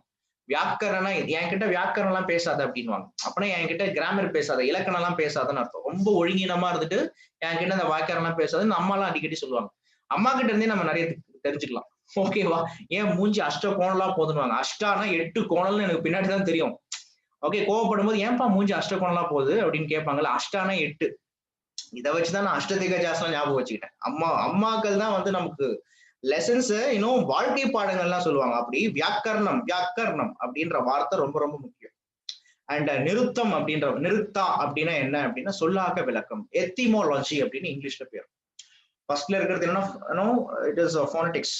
இது வியாக்கரணம் அப்படின்னு போய் நெக்ஸ்ட் நிருத்தான் இருக்கு. நிருத்தா அப்படின்னா etymology. The origin of the words. இந்த வார்த்தையே எப்படி வந்துச்சு, ஏன் வந்துச்சு, what is the root word. Okay, இப்போ பண்படுன்ற வார்த்தையில இருந்து பண்பாடு வருதுன்னு டி.கே. சிதம்பரனார் சொன்னார்னு பார்க்கணுமா? அது மாதிரி ஏன் அந்த வார்த்தை அப்படி வந்துச்சு. ஓகே, ஜோதிடம்ன்றது வானநூல். ஓகே, ஜோதிடம் அஸ்ட்ரானமில இருந்து பின்னாடி வருது அஸ்ட்ராலஜி. அண்ட் சந்தா அப்படின்றது என்னன்னா, ஓகே, சீர்னா என்ன தெரியுமா? 6 மல்டிபிளிகேஷன் மெட்ரிக்ஸை யூஸ் பண்ணுவாங்க. ஆரியன்ஸ் பீரியட்ல மல்டிபிளிகேஷன் ஆஃப் 6 அதிகமா யூஸ் பண்றதா சொல்றாங்க. ஓகே, சோ சீர் எனப்படும் சீர் எனப்படுவது 6 ஆகும். ஸோ எல்லாமே மல்டிபிளிகேஷன் ஆஃப் 6 தான் அதிகமா யூஸ் பண்றாங்க. மெட்ரிக்ஸ் அப்படின்னு சொல்லிட்டு சொல்லுவாங்க. இதெல்லாம் விஷயம். அண்ட் இதெல்லாம் ஏர்லி வேதிக் பீரியட்ல இருந்தாலும் லேட்டர் வேதிக் பீரியட்ல சொல்றாங்க. எப்படி என்ன ஆச்சு? லேட்டர் வேதிக் பீரியட்ல ஆரியன்ஸோடைய டைம் பீரியட்ல அப்படியே ஃபுல்லா they have spreaded to other parts of India. ஆரியவர்தம்னா நார்த் இந்தியா, ஓகே, மத்தியவர்தம் ஆர் மத்திய தேசம்னா மிடில் இந்தியா, அண்ட் தட்சிணபாதம் அப்படின்னா தென்னிந்தியா. ஆரியர்கள் லேட்டர் வேதிக் பீரியட்ல ஃபுல்லா என்ன பண்றாங்கன்னா ஸ்ப்ரெட் ஆகுறாங்க அப்படின்னு சொல்லிட்டு சொல்றாங்க. இந்த லேட்டர் வேதிக் பீரியட்ல தான் இங்க பாருங்க ராஷ்டிரம்னா என்னன்னு கேட்பாங்க. இப்படி படிச்சாலே போதும். Later Vedic period, early Vedic பீரியட்ல ராஜா இருந்தாரு, லேட்டர் வேதிக் பீரியட்ல ராஜா இருக்காரு. ஆனா ராஜாவுக்கு சப்போர்ட் பண்றதுக்கு ஒரு பெரிய டீமே இருக்கு. இதுக்கு பேர் தான் ராஷ்டிரம். ராஷ்டிரம்னா கவர்மெண்ட். சூப்பரா இருக்கும் இது படிக்கிறதுக்கு. ஏர்லி வேதிக் பீரியட்ல ராஜா டாக்ஸ் எல்லாம் வாங்கல, ஆனா லேட்டர் வேதிக் பீரியட்ல ராஜா டாக்ஸ் வாங்கினாரு. அந்த டாக்ஸ் பேர் என்னன்னா பாகா. அந்த பாகாவை கலெக்ட் பண்றவன் பேர் பாகதூதா, டாக்ஸ் கலெக்டர். இப்ப நாமளும் அந்த டாக்ஸ் கலெக்டர் ஆகிறதான் படிக்கிறோம், கரெக்டா? ஐஏஎஸ்க்கு என்னடா பேருனா பாகதூதா. போலீஸுக்கு என்னடா பேருனா உக்ரான்னு பேரு. ஏன்னா ரொம்ப கோபமாவே இருப்பாராம் போலீஸ், உக்ரா அப்படின்னு பேர் வச்சிருக்காங்க. சோ பாகானா என்ன? டாக்ஸ். இந்த பாகாவை கலெக்ட் பண்றவன் பேர் என்ன? பாகதூதன், பாகதூதா. ஓகே, இதான் என்னன்னா டாக்ஸ் கலெக்டர். அப்ப டாக்ஸ் எவ்வளவு இருந்துச்சு? 1/4 to 1/6 இதான் டாக்ஸ். அப்போ ராஜ்யம் கவர்மெண்ட் ஃபார்ம் ஆயிடுச்சு. ஓகேவா? ஃபைன். ஸோ இந்த பாஞ்சாலா அப்படின்ற இடத்துல வேத காலத்துல லேட்டர் வேதிக் பீரியட்ல பாஞ்சாலாவை there was a fellow called as பிரஹவாஹனா Jaivali அப்படின்ற ஒரு ரூலர் ரூல் பண்ணியிருக்காரு. So Pravahana Jaivali the ruler from later Vedic period. So you see here in later Vedic period the அரசகுரு புரோஹித் has come. ஓகே, அண்ட் சம்ஹாரஹத்தி அப்படின்னா கருவூல அதிகாரி, பாகதூதா வரி வசூலிப்பவர், சுதன் அப்படின்னா தேரோட்டி, சக்திரி அப்படின்னா அரண்மனை காவல் அதிகாரி, கிராமானினா கிராமத்துடைய தலைவன், சேனானினா படை தளபதி, சடபதி பத்தினாலே தலைவன், சடனா 100 கிராமம், சத்சிவா அப்படின்னா மினிஸ்டர். இந்த வார்த்தைகள் தான் கேட்பாங்க. இதான் கொஸ்டின்ஸ். கான்செப்ட் புரியுதா? சத்சிவன்னா யாரு? சத்சிவன் சிவன்னா காக்கிறவன் சொல்லுவாங்க. பத்தினாலும் தலைவன் தான். ஓகே, சிவனுக்கு பேரே என்ன? பசுபத்தின்னு பேர் இருக்கு. சோ இதெல்லாம் நீங்க லேர்ன் பண்ணணும். சத்சிவன்னா யாரு? ஓகே, அதுக்கப்புறமா சடபதினா யாரு, சேனானினா யாரு, கிராமானினா யாரு, சக்திரினா யாரு, இதெல்லாம் கண்டிப்பா நீங்க படிச்சே ஆகணும். ஓகேவா? இதெல்லாம் படிச்சிட்டீங்கன்னா நெக்ஸ்ட் கம்ஸ் இங்கதான் 3 விதமான யாகங்கள் ஃபேமஸ். ஆரியன்ஸ் பீரியட்ல 3 விதமான யாகம் ஃபேமஸ். ஒன்னு ராஜசூய யாகம், இன்னொன்னு என்ன அப்படின்னா அஸ்வமேத யாகம், இன்னொன்னு வாஜபேய யாகம். ஒண்ணுமே கிடையாதுங்க. வாஜபேயம்னா என்னன்னா ஒரு தேர் பந்தயம் நடக்கும், ஒரு சேரியோட் காம்படிஷன்.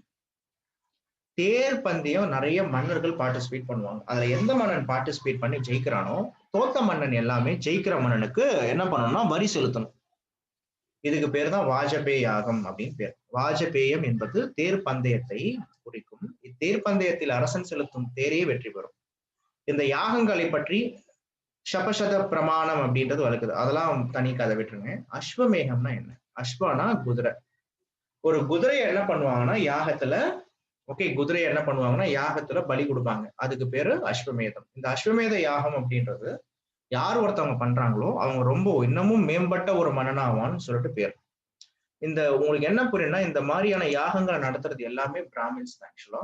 சோ அதனால பிராமணர்கள் என்ன பண்றாங்க அப்படின்னா அவங்க ஆல்வேஸ் தே kept themselves so busy actually. So பிராமணர்களா இதத்தான் என்ன சொல்றாங்கன்னா பிராமணிக்கல் டாமினன்ஸ். அப்போ ஒரு பாயிண்ட் ஆஃப் டைம்ல சொசைட்டில ரொம்ப ஹைரார்கியில யார் இருந்திருக்காங்கன்னா பிராமின்ஸ் இருந்தாங்கன்னு தெரியும்.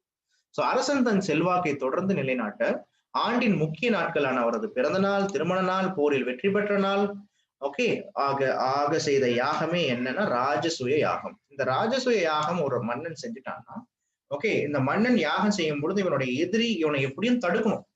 சப்போஸ் தடுக்கல, மன்னன் யாகத்தை வெற்றிகரமா ஜெயிச்சிட்டான்னா அந்த மன்னன் ரொம்ப பராக்கிரமசாலின்னு அர்த்தம்.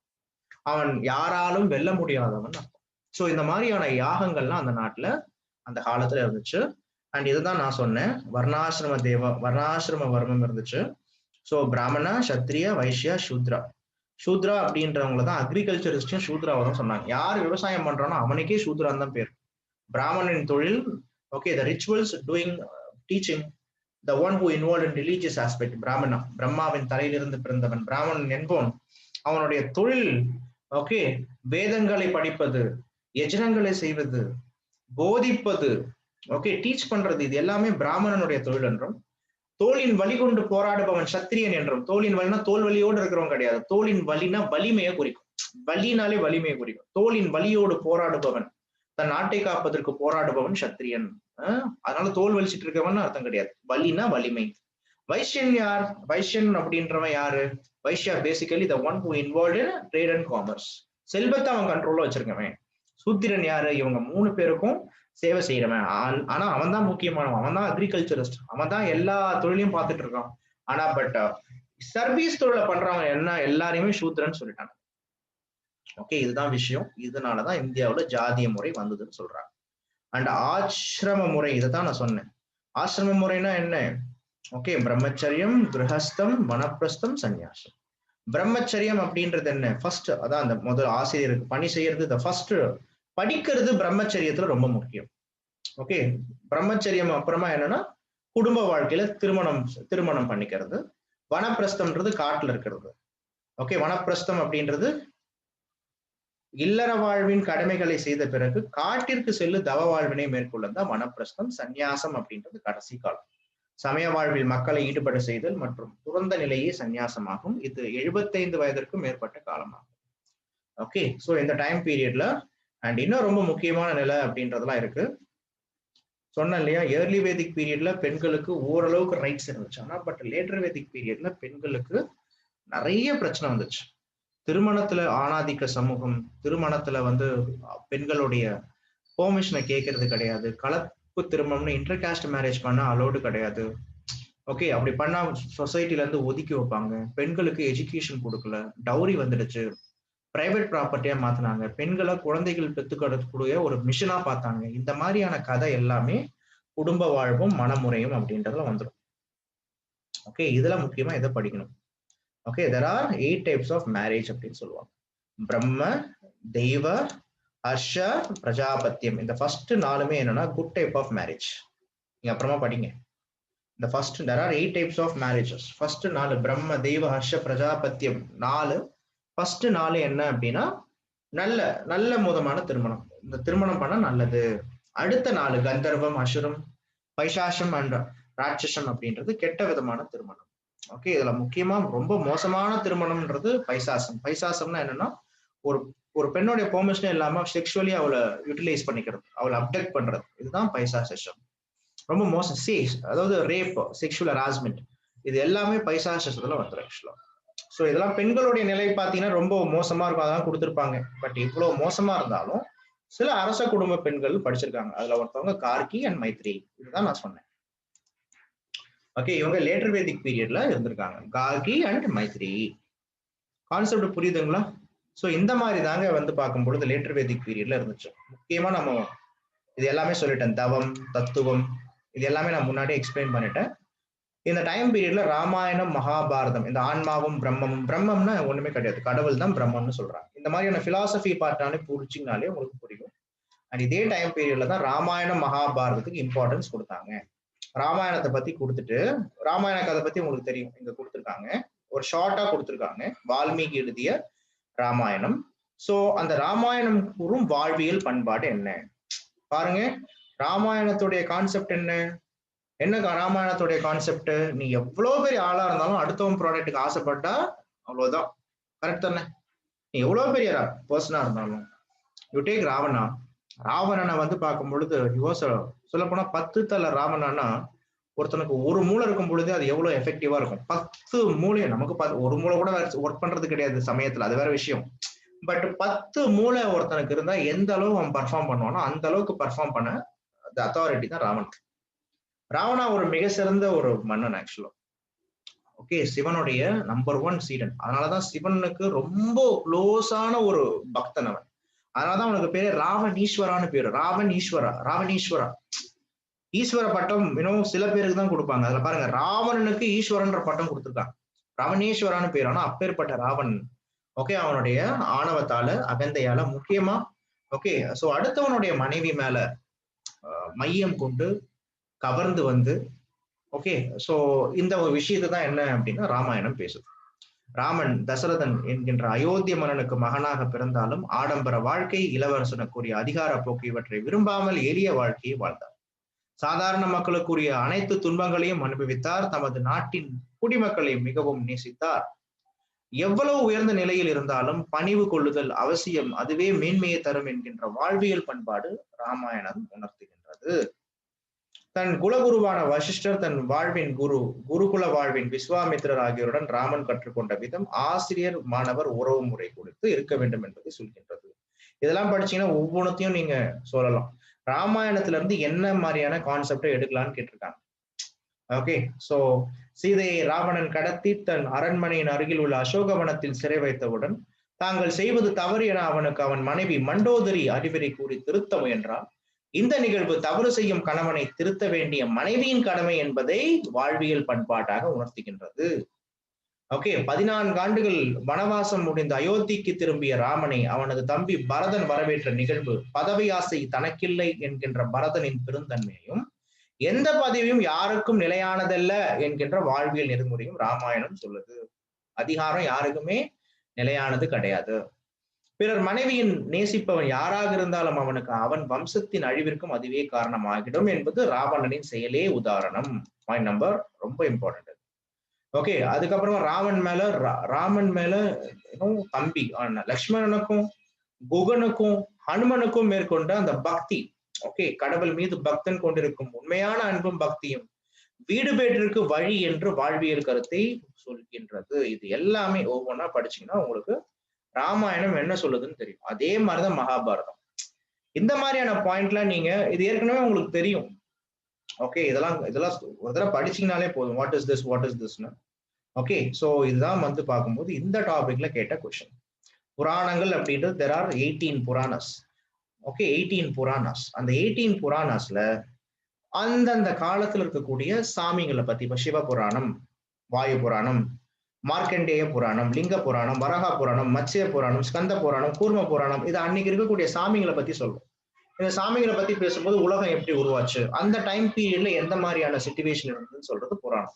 பட் புராணத்துல இருந்து முக்கியமாவே அவன் கேட்கறது என்னன்னா, இந்த 18 புராணங்கள் எத்தனை புராணம்னு கேட்பான். 18 புராணம் இவ்வளவு எல்லாம் தேவையில்லை. இதெல்லாம் வந்து இதுவும் தேவையில்லை. தமிழ் புராணம் இதுவும் தேவையில்லை. ஆக்சுவலா இதெல்லாம் தேவையில்லை. எத்தனை புராணம்ன்றதுதான் தேவை.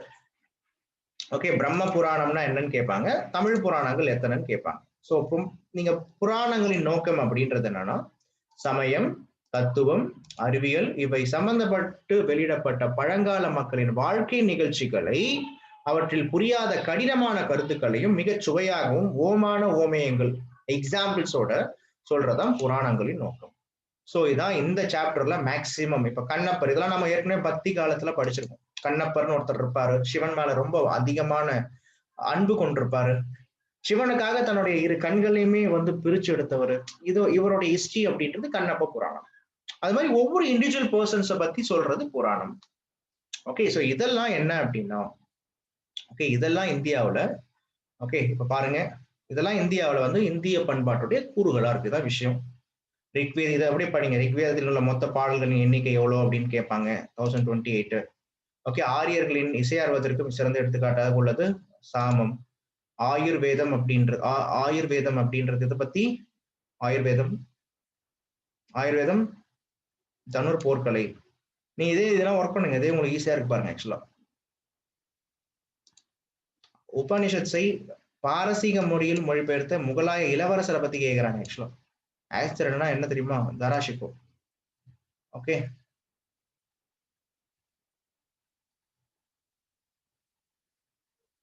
இது எது பொருந்தாத இணைன்னு கேட்கிறான். ஆன்சர் என்ன? 5th கொஸ்டின் ஆன்சர் என்ன சொல்லுங்க பார்க்கலாம். What is answer for the 5th question? சபா சமிதி விதாத்தான்னு சொன்னேன். எதுப்பா? Very good. Very good. சேனானி அப்படின்றது இட்ஸ் தளபதியை குறிக்கும். அது இளவரசர் இருக்கு. சமஸ்கிருதத்தின் முதல் உரைநடை என்று அழைக்கப்படும் வேதம் யஜுர்வேதம். கீழ்காண்பவற்றுள் வேத காலத்தில் இது அப்படியே படிச்சு பாருங்க. இது ஜஸ்ட் இது 12th ஸ்டாண்டர்ட் புக் அது. Okay, 12th standard ethics book. இது நீங்க படிச்சீங்கனாலே உங்களுக்கு ஆட்டோமேட்டிக்கா ஈஸியா இருக்கு பாருங்க. நான் ஏற்கனவே சொன்னா இந்த மாதிரிலாம் கேட்பாங்கன்னு. வேதங்கள் 4, உபநிஷத்ஸ் அப்படின்றது 6 சாரி 108, புராணம் 18, இதிகாசம் 2. ஸோ இதை நீங்க அப்படியே ஒர்க் அவுட் பண்ணீங்கனாலே தெரியும். ராமாயணத்தை ராமச்சரித்திர மனாஸ் என்ற ஹிந்தி மொழியில் மொழிபெயர்த்தவர் யார்? இதெல்லாம் இங்க உள்ளாரல கண்டென்ட். இதை நீங்க எக்ஸ்ட்ரா படிக்கணும். யாருன்னா ராமச்சரித் இதை நம்ம நடத்தியிருக்கோம். பக்தி அண்ட் சூஃபி மூமெண்ட்ஸ்ல நடத்தியிருக்கோம். பக்தி மூமெண்ட்ல துளசிதாஸ். Okay fine. ஸோ இன்னைக்கு கிளாஸை முடிக்கிறோம். நாளைக்கு கிளாஸ்ல நம்ம மற்றதை பத்தி பார்ப்போம். ஓகேவா? Fine. Thanks for listening. Bye, take care.